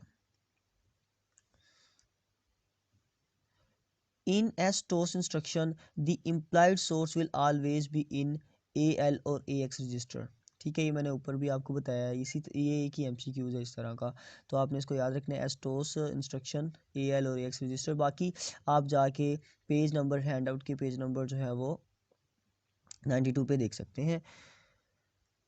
After the execution of STOS W the CX will count. तो देखिए वो आ गई ना, ये वही स्टेटमेंट आ गई है, जब एस टोस W की बात होगी तो 2 से डिक्रीमेंट होगा। CX जो रजिस्टर है हमारा, काउंटर रजिस्टर जो है वो 2 से डिक्रीमेंट होगा जब एस टोस W की बात आएगी। अगर B की बात आती है, एस टोस B की बात आती है, फिर ये 1 से डिक्रीमेंट होगा। CX यानी कि काउंटर रजिस्टर जो है वो 1 से डिक्रीमेंट होगा अगर एस्टोस B की बात आती है। अगर एस्टोस W, चूंकि यहाँ पे भी एस्टोस W की बात हो रही है, तो ये डिक्रीमेंट होगा 2 से। तो ये आप जो है वो इसको देख लें, इसका कंसेप्ट क्लियर कर लें। 2 तरह के MCQ जो है वो ये पूछते हैं, एक में एस्टोस W के बारे में पूछा जाता है, तो इसमें बताएं कि 2 से डिक्रीमेंट होगा। अगर एस्टोस B के बारे में पूछा जाता है यहाँ पे, तो फिर आपने बताना था कि ये जो है वो इंक्रीमेंट होगा। एस्टोस B के बारे में पूछा जाता तो आपने बताना था कि ये देखिए एस्टोस B है ना, तो CX रजिस्टर जो है वो फिर डिक्रीमेंट होगा 1 टाइम।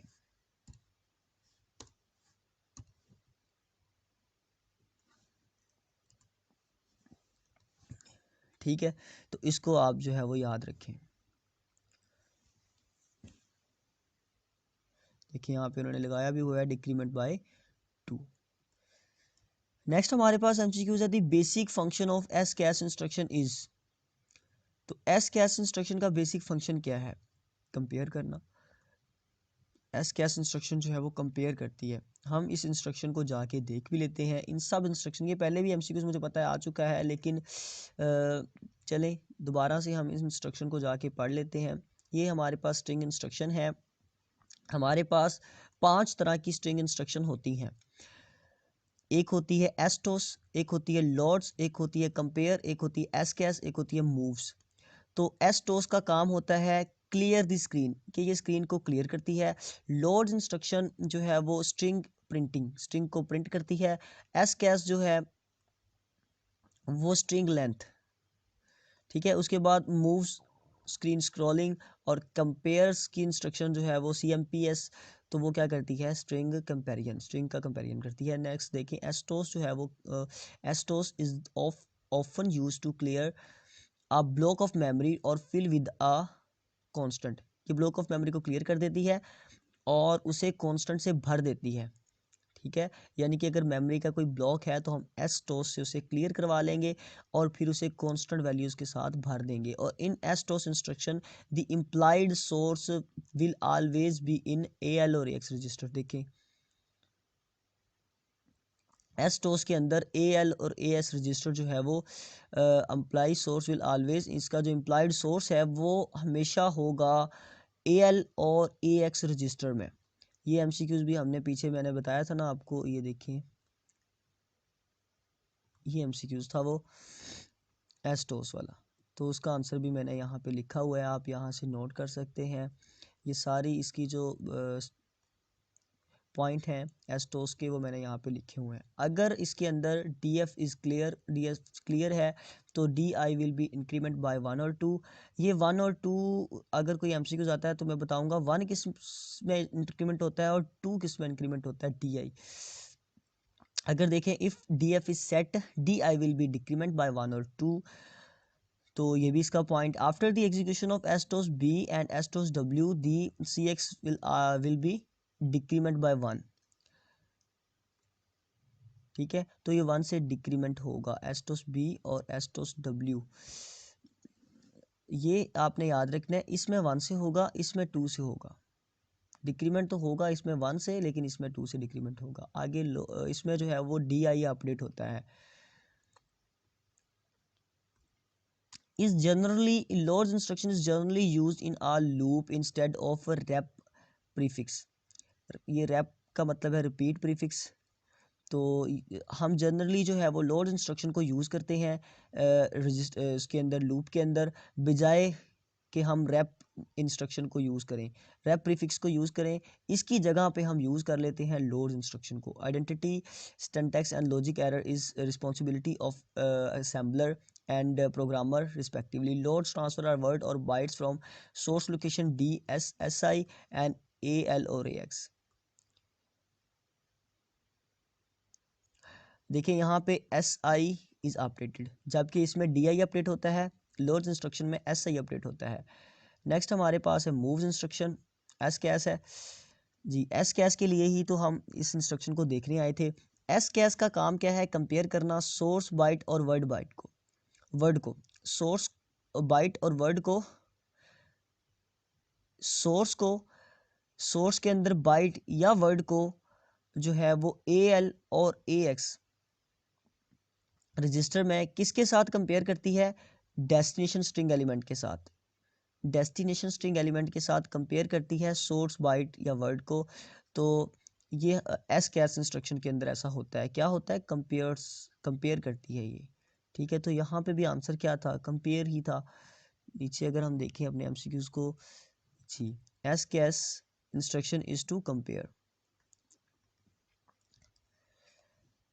अब देखें एक एक दो रह गई हैं, वो भी देख लेते हैं। मूव इंस्ट्रक्शन का क्या काम है? Move instruction transfer a byte और word from source location DSSI to the destination ESDI। The इसमें जो है एस आई और D I are updated, S I और डी आई अपडेटेड होते हैं। इफ़ सोर्स इज़ बिलो, अगर सोर्स बिलो है the destination copy must be done upward, अगर जो है वो सोर्स बिलो होगा तो डेस्टिनेशन कॉपी जो है वो डन होगी अपवर्ड, और अगर डेस्टिनेशन बिलो होगा तो सोर्स कॉपी जो है वो डन होगी डाउनवर्ड। आगे C M P comparison instruction को भी देख लेते हैं। CMPS subtract the source location DSSI from the destination location ESTI, ये subtract करती है source location DSSI से किसको जो है वो माइनस कर देती है, subtract कर देती है ESTI को। ESTI जो है वो destination location है, DSSI जो है वो source location है। source and destination are unaffected, compares two blocks, ये दो ब्लॉक्स को कंपेयर करती है of memory for equality and inequality, equality या इनइक्वालिटी के लिए ये मेमोरी के दो ब्लॉक्स को कंपेयर करती है कि क्या ये बराबर हैं या बराबर नहीं है। हाँ, it subtract byte by byte, तो ये बाइट बाय बाइट सब्ट्रैक्ट करती है या ये वर्ड बाय वर्ड सब्ट्रैक्ट करती है। इसके अंदर एस आई और डी आई अपडेट होते हैं। ठीक है, तो ये हमारे पास इंस्ट्रक्शन थी और ये उनके फंक्शन थे, ये सारे मैंने लिखे हुए हैं, आप इनको जो है वो खुद भी स्टडी कीजिएगा।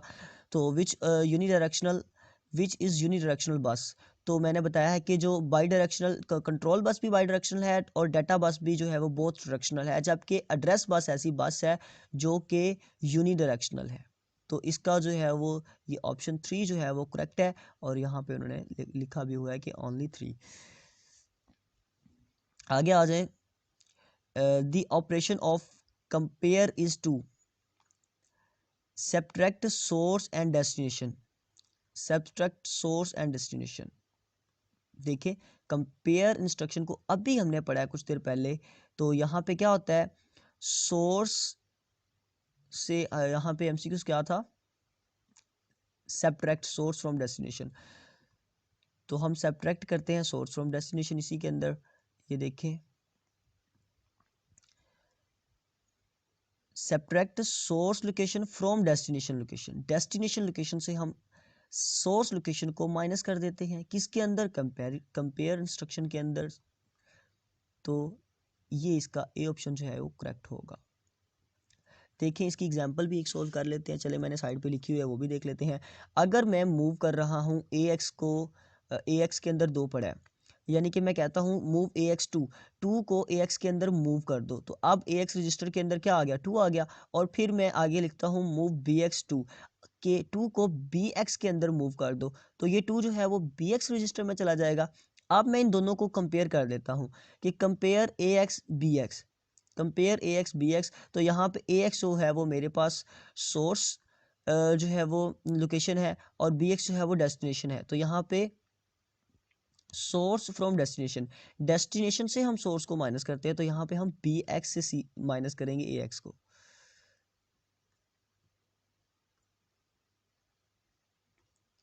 टू माइनस टू, तो आंसर आएगा 0। अगर आंसर 0 आता है तो फिर आप जो है वो जंप ले लें। ठीक है, जंप जो है वो यहाँ पे तो जंप की एग्जांपल नहीं है, लेकिन फिर भी मैं आपको बता देता हूँ कि अगर आंसर 0 आता है तो फिर तो जंप होगा ना, जंप विल बी टेकन, ये भी एमसीक्यूज है, तो जंप विल बी टेकन। अगर यहाँ पे 1 आता था तो jump will not be taken, अगर हम यहाँ पे जंप की कंडीशन लगा देते हैं तो ये आपने याद रखना है, सोर्स से हम डेस्टिनेशन को माइनस करते हैं, सॉरी, डेस्टिनेशन से हम सोर्स को माइनस करते हैं।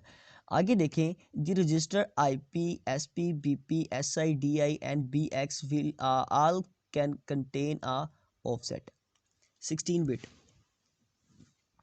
तो ये 16 बिट के ऑफसेट पे जो है वो कंटेन होगा। बाकी हम इसको देख लेते हैं।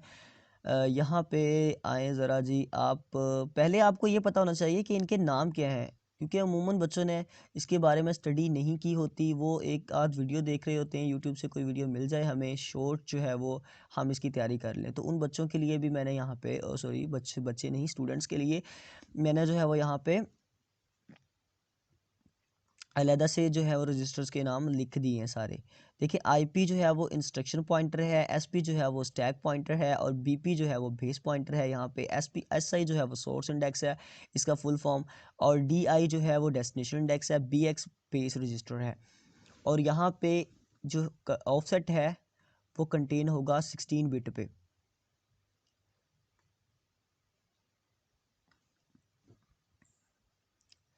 आगे आ जाएं।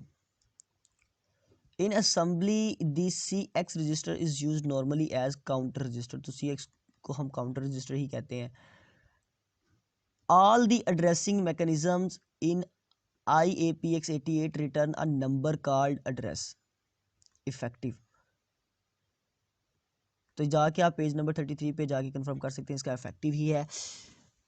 यहाँ पे देखें, if all the addressing mechanism in IAPX 88 return a number called effective address. For example, in base plus offset addressing, neither the base nor the offset alone tells the desired cell in memory to be accessed. खाली base हमें, अगर हम एक ही base को लेते हैं तो हमें नहीं बता सकता कि हम किस एक्सेस को, यानी कि प्रोसेसर को ये नहीं बता सकता बेस एड्रेस कि हम किस सेल को एक्सेस करना चाह रहे हैं। इन दोनों की एडिशन जो है हो के जो आंसर आएगा, फिर प्रोसेसर को पता चलता है जी ये इस सेल को एक्सेस करना चाह रहा है यूज़र। ठीक है, तो आप ये याद रख सकते हैं। तो देखें, बेस और ऑफसेट दोनों का एडिशन जो है वो फिर डिसाइड करता है कि किस सेल को मेमोरी से एक्सेस करना है। तो IAPX88 return number called effective address.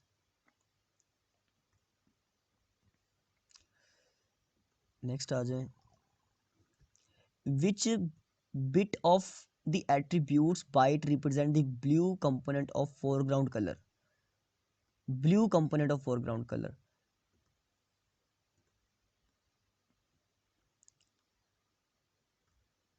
बिल्कुल इसका 0 जो है वो करेक्ट है। और यहाँ पे देखें, blue component of the foreground colour. अगर बैकग्राउंड कलर की बात आती, ब्लू कंपोनेंट की बात आती, लेकिन बैकग्राउंड कलर की बात आती, तो फिर इसका 4 वाला करेक्ट था, क्योंकि 4 वाले में बैकग्राउंड की बात हो रही है। चूंकि यहाँ पे फोरग्राउंड की बात हो रही है और ब्लू कंपोनेंट की बात हो रही है, तो हम 0 पे ही टिक लगाएंगे। तो ये सारे यहाँ पे मैंने लिखे हुए हैं, तो ये इन्हें भी आप जो है वो अच्छे से देख लीजिएगा।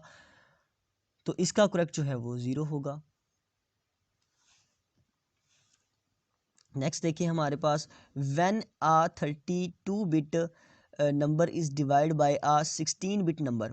जब 32 बिट नंबर को हम डिवाइड करते हैं 16 बिट नंबर से, the quotient will be store in AX। तो मैंने ऊपर भी ये बताया है, जब 32 बिट का कोई नंबर होगा हमारे पास और 16 बिट नंबर से हम उसको डिवाइड कर रहे हैं, तो क्वोशंट जो है वो हमेशा AX के अंदर आएगा और DX के अंदर रिमाइंडर आएगा।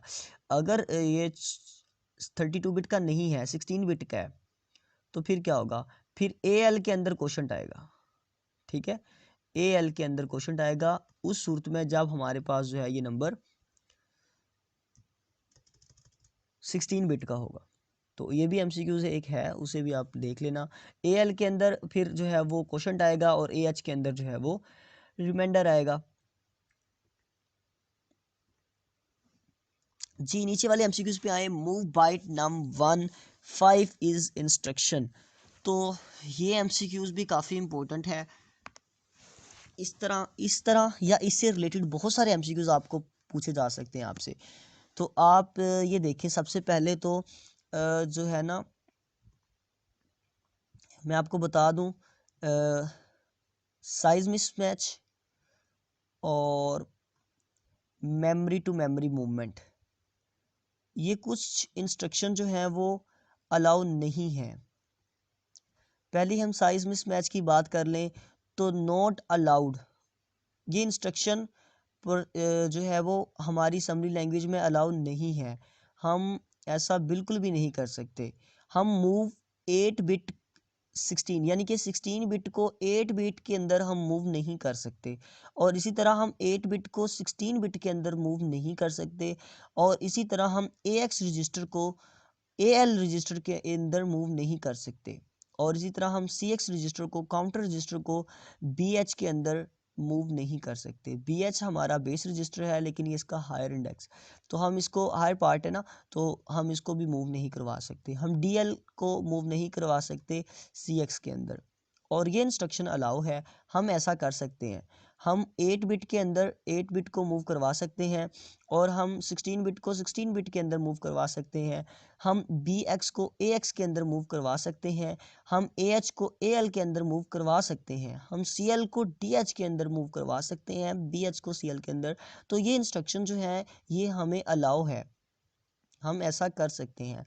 जबकि हम नीचे देखें तो मेमोरी टू मेमोरी को, तो मेमोरी टू मेमोरी जो है ना, मूव वेरिएबल 1 वेरिएबल टू को जब हम वेरिएबल 1 में मूव करेंगे तो यहाँ पे प्रोसेसिंग जो है वो स्लो होगी, ठीक है, यहाँ पे प्रोसेसिंग स्लो होगी। लेकिन अगर हम वेरिएबल के अंदर रजिस्टर को मूव करवा देंगे तो यहाँ पे प्रोसेसिंग जो है वो थोड़ी सी फास्ट होगी। लेकिन अगर हम रजिस्टर के अंदर रजिस्टर को मूव करवाएंगे तो यहाँ पे सबसे ज़्यादा फास्ट प्रोसेसिंग होगी, क्योंकि रजिस्टर के अंदर रजिस्टर की मूव हो रहा है, ठीक है। तो यहाँ पे देखिए वो कह रहे हैं कि मूव बाइट, सबसे पहले उन्होंने खुद बता दिया कि ये बाइट है। अब नंबर 1 के अंदर जो है वो हम 5 को मूव करवा रहे हैं। नंबर 1 एक हमने वेरिएबल डिक्लेयर किया है, वेरिएबल चूंकि मेमोरी के अंदर डिक्लेयर होता है जाके, और यहाँ पे 5 है, तो हम 5 जो है वो एक रजिस्टर होगा, एक वैल्यू है जो हमने मूव करवाई होगी किसी रजिस्टर के अंदर। तो देखें ये 5 जब जो है वो मेमोरी 1 में जाएगा ना, तो देखें ये तो लीगल है ना, ये तो लीगल है, ये हमें अलाउ है। हम वेरिएबल के अंदर जो है वो वेरिएबल को या वेरिएबल के अंदर रजिस्टर को मूव करवा सकते हैं। तो ये लीगल कमांड है, लीगल इंस्ट्रक्शन है। इलीगल तब होती जब हम जो है वो यहाँ पे कोई बड़ी वैल्यू ले लेते, ठीक है। तो ये देखें ये वेरिएबल के अंदर हम 5 को मूव करवाना चाह रहे हैं और ये बाइट का है, तो हम ऐसा जो है वो कर सकते हैं, और ये लीगल इंस्ट्रक्शन है। बाकी सारी इंस्ट्रक्शन यहाँ पे लिखी हुई है, आप इन्हें भी देख सकते हैं। ये वही एमसीक्यूज है जो सबसे पहले हमने ये मेरे ख्याल से दूसरा एमसीक्यूज है ये, जब हमने स्टार्ट किया था तो वहाँ पे भी मैंने यही बताया था।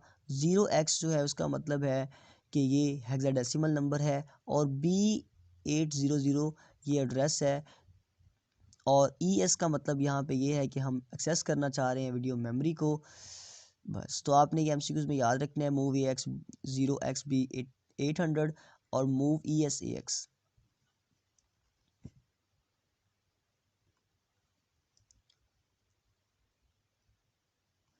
आगे देखिए, the execution of the instruction move word ES 0x0741, इसके बारे में भी हम ऊपर देख चुके हैं, तो लिहाजा मैं इसको डिस्कस नहीं करूँगा। विच of the following flag will be affected moves W, तो कोई भी फ्लैग अफेक्ट नहीं होगा, चाहे W की बात हो रही है, चाहे B की बात हो रही है, बाइट की चाहे बात हो रही है, चाहे मूव इंस्ट्रक्शन के अंदर जो है वो वर्ड की बात हो रही है, कोई भी फ्लैग जो है वो अफेक्ट नहीं होगा।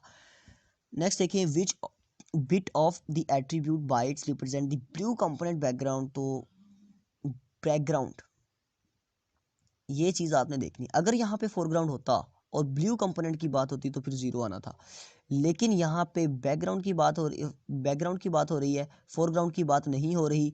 तो देखें ये 4 इसका जो है ऑप्शन करेक्ट है, क्योंकि यहाँ पे बैकग्राउंड की बात हो रही है और ब्लू कंपोनेंट की बात हो रही है, तो इसका 4 जो है वो करेक्ट ऑप्शन है। नीचे आ जाएं, to transfer control back the return instruction take 3 arguments, इसका करेक्ट ऑप्शन है नो आर्गुमेंट्स, कोई भी आर्गुमेंट्स नहीं लेती RET इंस्ट्रक्शन। मैं आपको हैंड आउट पे दिखा भी देता हूँ, चले हम चलते हैं हैंड आउट पे, पेज नंबर 72 पे चलते हैं। ये पेज नंबर 72 है, और देखें यहाँ पे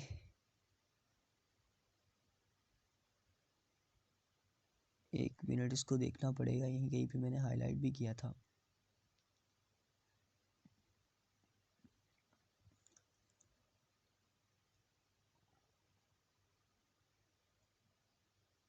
चले हमारा टाइम बच जाएगा, हम इसको फाइंड ही कर लेते हैं, no argument.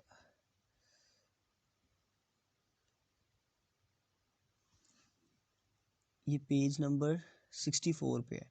RET take no arguments and transfer control back to the instruction.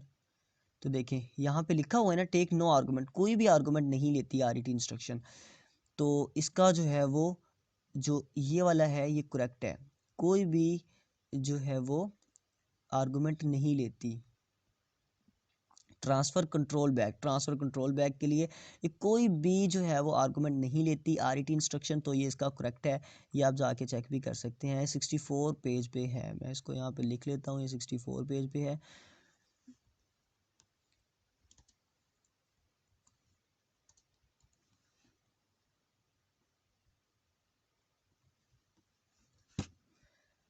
Next हमारे पास देखें आगे जो है वो MCQs है। STOS B instruction SI decrement और इंक्रीमेंट। अब इस MCQs को आप भूल जाएंगे, ये नीचे वाला देखें, ये वाला इसको आप देखें। STOS B instruction when DF is set, अगर DF सेट है तो SI डिक्रीमेंट होगा, अगर DF क्लियर है तो SI इंक्रीमेंट होगा।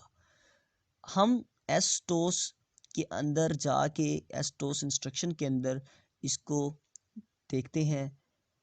एस्टोस इंस्ट्रक्शन यहाँ पे मैंने सबसे पहले लिखी थी DF इज क्लियर, अगर DF क्लियर है तो DI will be increment, DI increment होगा 1 से और 2 से, ठीक है। अच्छा 1 से और 2 से, यहाँ पे तो सिर्फ यही लिखा हुआ है ना 1 से और 2 से होगा। वो MCQs भी हम उठा के ले आते हैं यहाँ पे। चलें ये ऐसा तो नहीं हो सकता, लेकिन मैं आपको बता देता हूँ। ये देखें अगर एस्टोस बी की बात करें और एस्टोस डब्ल्यू की बात करें, यहाँ पे उन्होंने लिखा है 1 या 2, 1 या 2, देखिए यहाँ पे लिखा हुआ है 1 या 2।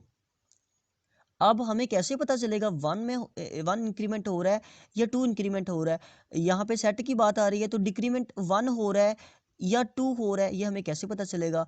तो अगर तो एस्टोस बी की बात करें तो फिर आप कह दें कि ये 1 से इंक्रीमेंट होगा या डिक्रीमेंट, डिक्रीमेंट होना है या इंक्रीमेंट होना है वो बात की बात है, लेकिन होगा 1 से।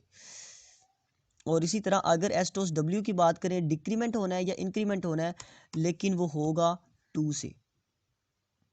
अब यहाँ पे DF सेट है तो ये डिक्रीमेंट हो रहा है क्योंकि DF सेट है। अगर DF क्लियर होता, अगर DF क्लियर होता तो फिर इंक्रीमेंट होना था, अगर DF क्लियर होता तो फिर इंक्रीमेंट होना था। यहाँ पे DF सेट है तो SI जो है वो डिक्रीमेंट होगा। तो ये 1 से होगा या 2 से होगा वो हमें इससे पता चलेगा। अगर B है तो फिर 1 से होगा, तो यहाँ पे ये 1 वाला करेक्ट है। यहाँ पे चूंकि ये डिक्रीमेंट हो रहा है, सेट है और डिक्रीमेंट हो रहा है तो फिर 1 से होगा क्योंकि ये SP है, ठीक है। तो इसका ये वाला जो है वो करेक्ट है। आगे आ जाएं, अब 2 पेज रह गए हैं हमारे, बस फिर आपकी छुट्टी। Compare instruction subtract the source location to the destiny, ये भी रिपीटेड है, इसको मैं एक्सप्लेन नहीं करूँगा। और regarding the assembler which statement is true, जो है ना असम्बलर के रिकॉर्डिंग कौन सी है स्टेटमेंट जो है वो ट्रू है, ये वाली। Assembler convert mnemonics to the corresponding op code, mnemonics को जो है वो ऑप कोड के अंदर कन्वर्ट कर देता है। देखें ये मैनोमैनिक्स क्या है और ऑप कोड क्या है। अच्छा जब मैंने इसको देखा था ना तो मुझे भी समझने में काफ़ी टाइम लगा, लेकिन आपका टाइम जो है वो नहीं लगेगा। देखें हमारे पास असेंबली में हम लिख देते हैं मूव्स की इंस्ट्रक्शन, लोड की, स्टोर की, इस तरह की इंस्ट्रक्शन लिखते हैं ना। तो असेंबलर के अंदर असेंबलर क्या करता है, उन्हें ऑप कोड के अंदर कन्वर्ट कर देता है, खुद से उसका कोई ऑप कोड जनरेट करके उसके अंदर उसे कन्वर्ट कर देता है। देखें पहली बात हम जाके पेंट एक दफ़ा ओपन कर लेते हैं, मैं आपको समझा देता हूँ। यहाँ पे देखें,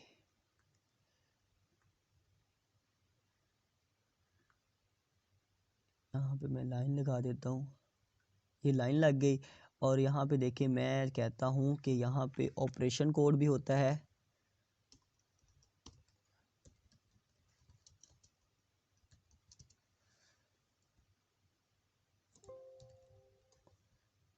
ये हमारे पास ऑपरेशन कोड पड़ा है, और यहाँ पे जो होता है वो ऑपरेंड होते हैं, ऑपरेंड है जी। तो अगर मैं यहाँ पे इंस्ट्रक्शन देता हूँ मूव AX5, तो ये AX5 जो है वो तो इसके अंदर चला जाएगा, ऑपरेंड तो इसके अंदर चले जाएंगे, लेकिन ऑप कोड फिर यहाँ पे होगा। इस इंस्ट्रक्शन का ऑप कोड मेमोरी के अंदर खुद से जनरेट किया गया यहाँ पे होगा, वो कोई भी हो सकता है।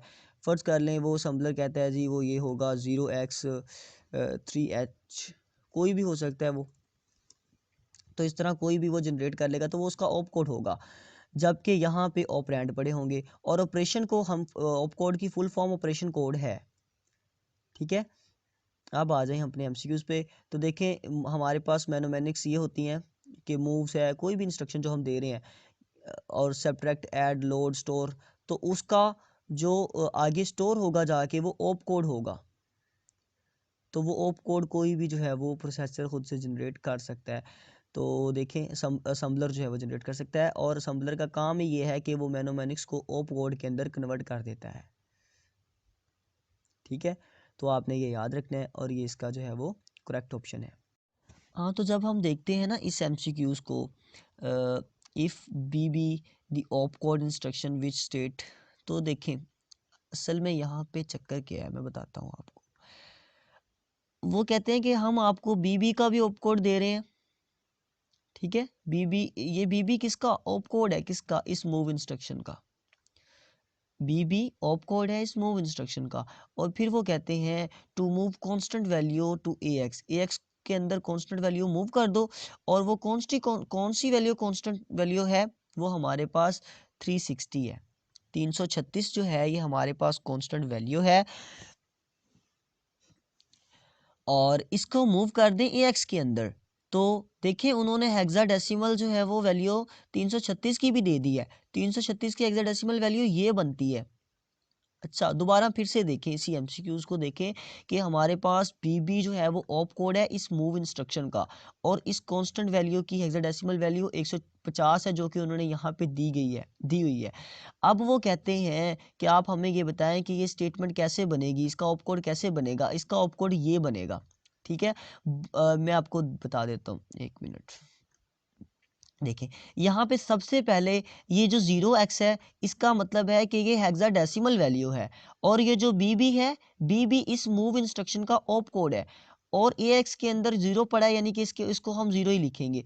और 136 है ना, तो 136 की हेक्साडेसिमल वैल्यू 150 है, तो यहाँ पे 150 आ जाएगा, ठीक है। आप नेट से कंफर्म करेंगे तो आपको ये वाला एमसीक्यूज करेक्ट मिलेगा, हालांकि ये नहीं है, इसका एमसीक्यूज यही करेक्ट है। बाकी आप जो है वो फर्दर इसे देख सकते हैं खुद।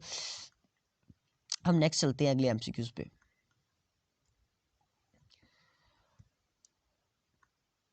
देखिए if in the instruction move AX5,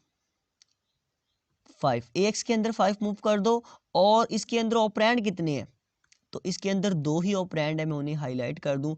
इसके अंदर दो ही ऑपरेंड है, एक है AX और दूसरा है 5। एक AX है और एक 5 है, ये दो ऑपरेंड है, जबकि ये जो मूव है ये तो यहाँ पे ऑपरेशन कोड है, लेकिन ऑपरेंड इसके अंदर दो ही हैं, एक AX है और दूसरा जो है वो 5 है।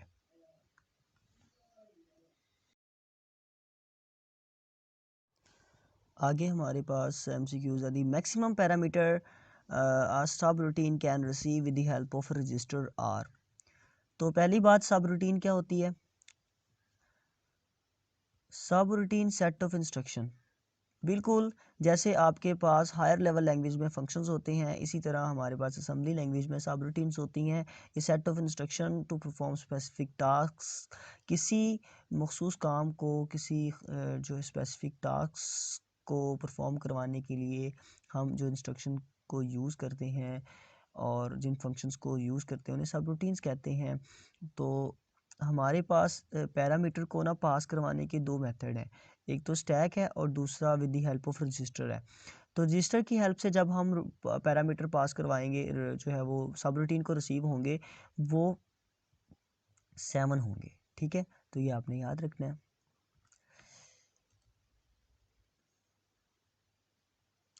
असेंबली लैंग्वेज के अंदर CX को काउंटर रजिस्टर कहते हैं। ये भी रिपीटेड है, इससे नीचे वाला भी रिपीटेड है और इससे नीचे वाला भी रिपीटेड है। उसके बाद देखें, in left shift operations the left most bit will go in CF। बिल्कुल यहाँ पे देखें, अगर लेफ्ट मोस्ट बिट की बात हो रही है, ठीक है, लेफ्ट शिफ्ट के अंदर लेफ्ट मोस्ट बिट ही CF में जाती है, राइट शिफ्ट के अंदर राइट मोस्ट बिट ही CF में जाती है। ठीक है, लेफ्ट शिफ्ट के अंदर लेफ्ट मोस्ट बिट ही CF में जाती है, राइट शिफ्ट के अंदर राइट मोस्ट बिट ही CF में जाती है। यहाँ पे लेफ्ट की बात है और लेफ्ट मोस्ट बिट जो है वो फिर CF में चली जाएगी। मुझे पता है आपको समझ नहीं आई, ये देखिए अभी आ जाएगी। यहाँ पे देखें ज़रा,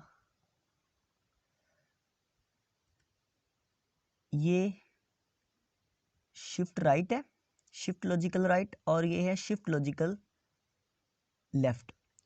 लेफ्ट के अंदर लेफ्ट मोस्ट बिट ही CF में जा रही है, राइट के अंदर राइट मोस्ट बिट ही CF में जा रही है। ठीक है, अब क्लियर हो गया आपका। नीचे हमारे पास MCQs है, ये MCQs इसका तो उन्होंने लगाया ही नहीं हुआ, चले हम लगा लेते हैं। देखें 35 है, और 35 अगर हम बाइनरी के अंदर 2 दफ़ा जो है 2 बिट जो है वो लेफ़्ट की तरफ जा रहे हैं, 2 बिट लेफ़्ट की तरफ जा रहे हैं, तो फिर यहाँ पे इसका आंसर 140 आएगा। इसको भी सॉल्व किया हुआ है मैंने, आपको वहाँ पे ही लेके चलता हूँ जहाँ पे मैंने सॉल्व किया था। ठीक है, ये मैंने पहले भी एक्सप्लेन कर दिया ऊपर MCQs, अब फिर से देख लें। यहाँ पे जब हम एक बिट जाएंगे ना 35 की, ये जो है वो बाइनरी कोड है इसका, तो जब हम एक बिट जाएंगे तो हमारे पास ये आंसर आएगा, और ये आंसर जो है वो 70 के इक्वल है। ठीक है, यहाँ पे 70 की भी ऑप्शन है, लेकिन आपने 70 पे नहीं लगाना, आपने 140 पे टिक लगाना है, और 140 ही करेक्ट है।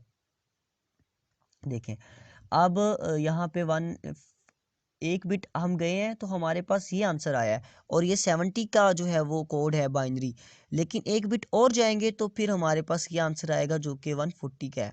और मैंने इस सारे मेथड को एक्सप्लेन कर दिया था ऊपर जब हमने ये MCQs देखा था, तो अब नहीं करूँगा, तो आपने पीछे से जो है वो दोबारा देख लेना जाके वीडियो। नेक्स्ट हमारे पास है when divide overflow occur processor will interrupt, this type of interrupt is called software interrupt. तो हमारे पास इंटरप्ट क्या होता है, इंटरप्ट का थोड़ा सा कंसेप्ट भी मैं आपको दे देता हूँ। मैंने 1 मिनट, थोड़ा सा आपको वेट करना पड़ेगा।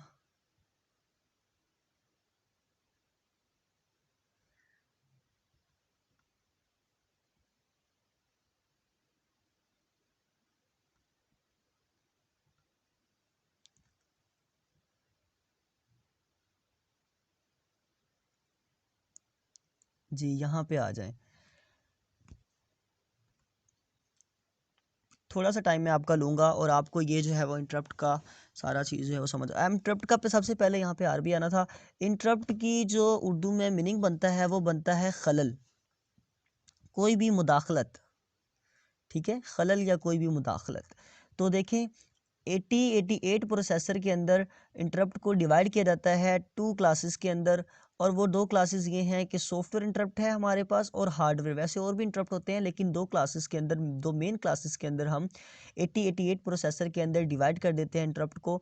एक हमारे पास होता है सॉफ्टवेयर इंटरप्ट और दूसरा हमारे पास होता है हार्डवेयर इंटरप्ट।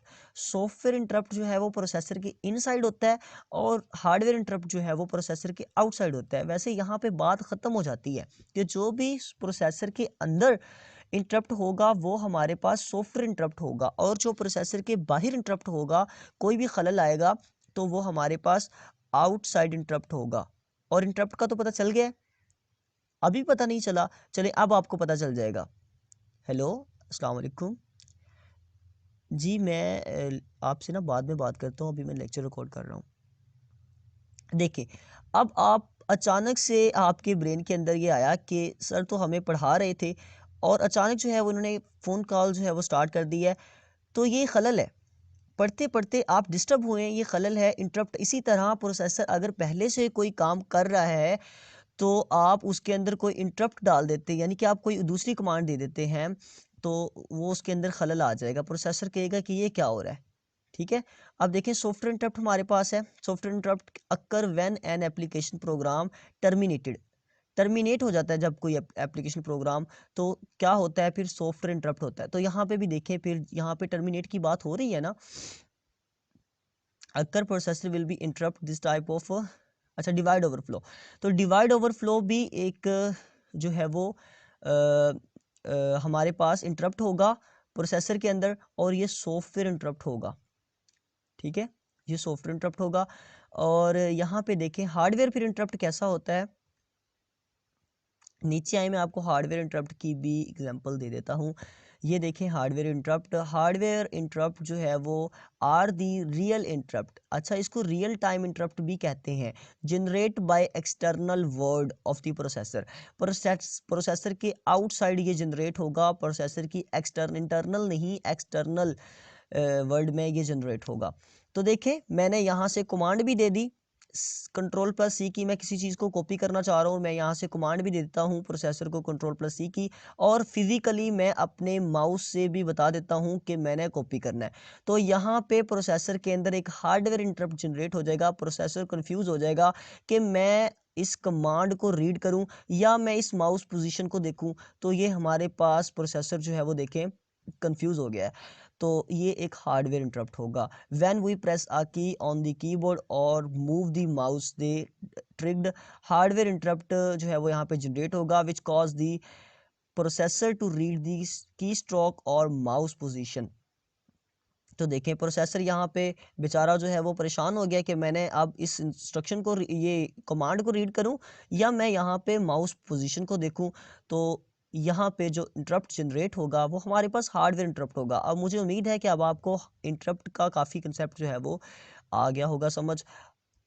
आगे देखें हमारे पास विच मैथमेटिकल ऑपरेशन इज डोमिनेंट। तो एस के अंदर सब्ट्रैक्शन होती है। ये तो बहुत ज़्यादा बहुत दफ़ा जो है वो एमसीक्यूज रिपीट हो गया है। आगे देखें ये भी रिपीटेड है, no flag will be affected. ये हमारा लास्ट, सबसे लास्ट एमसीक्यूज है। Is one of the reason due to which string instruction are use in 8088 के अंदर कौन सी स्ट्रिंग इंस्ट्रक्शन जो है वो यूज होती है, रिडक्शन इन कोड साइज। अच्छा, देखें दोबारा से इसे, ये देखें एक मिनट में हाईलाइट, कौन सी ऐसी रीज़न थी, कौन सी ऐसी रीज़न थी कि हमें 8088 प्रोसेसर के अंदर स्ट्रिंग इंस्ट्रक्शन को यूज़ करना पड़ा।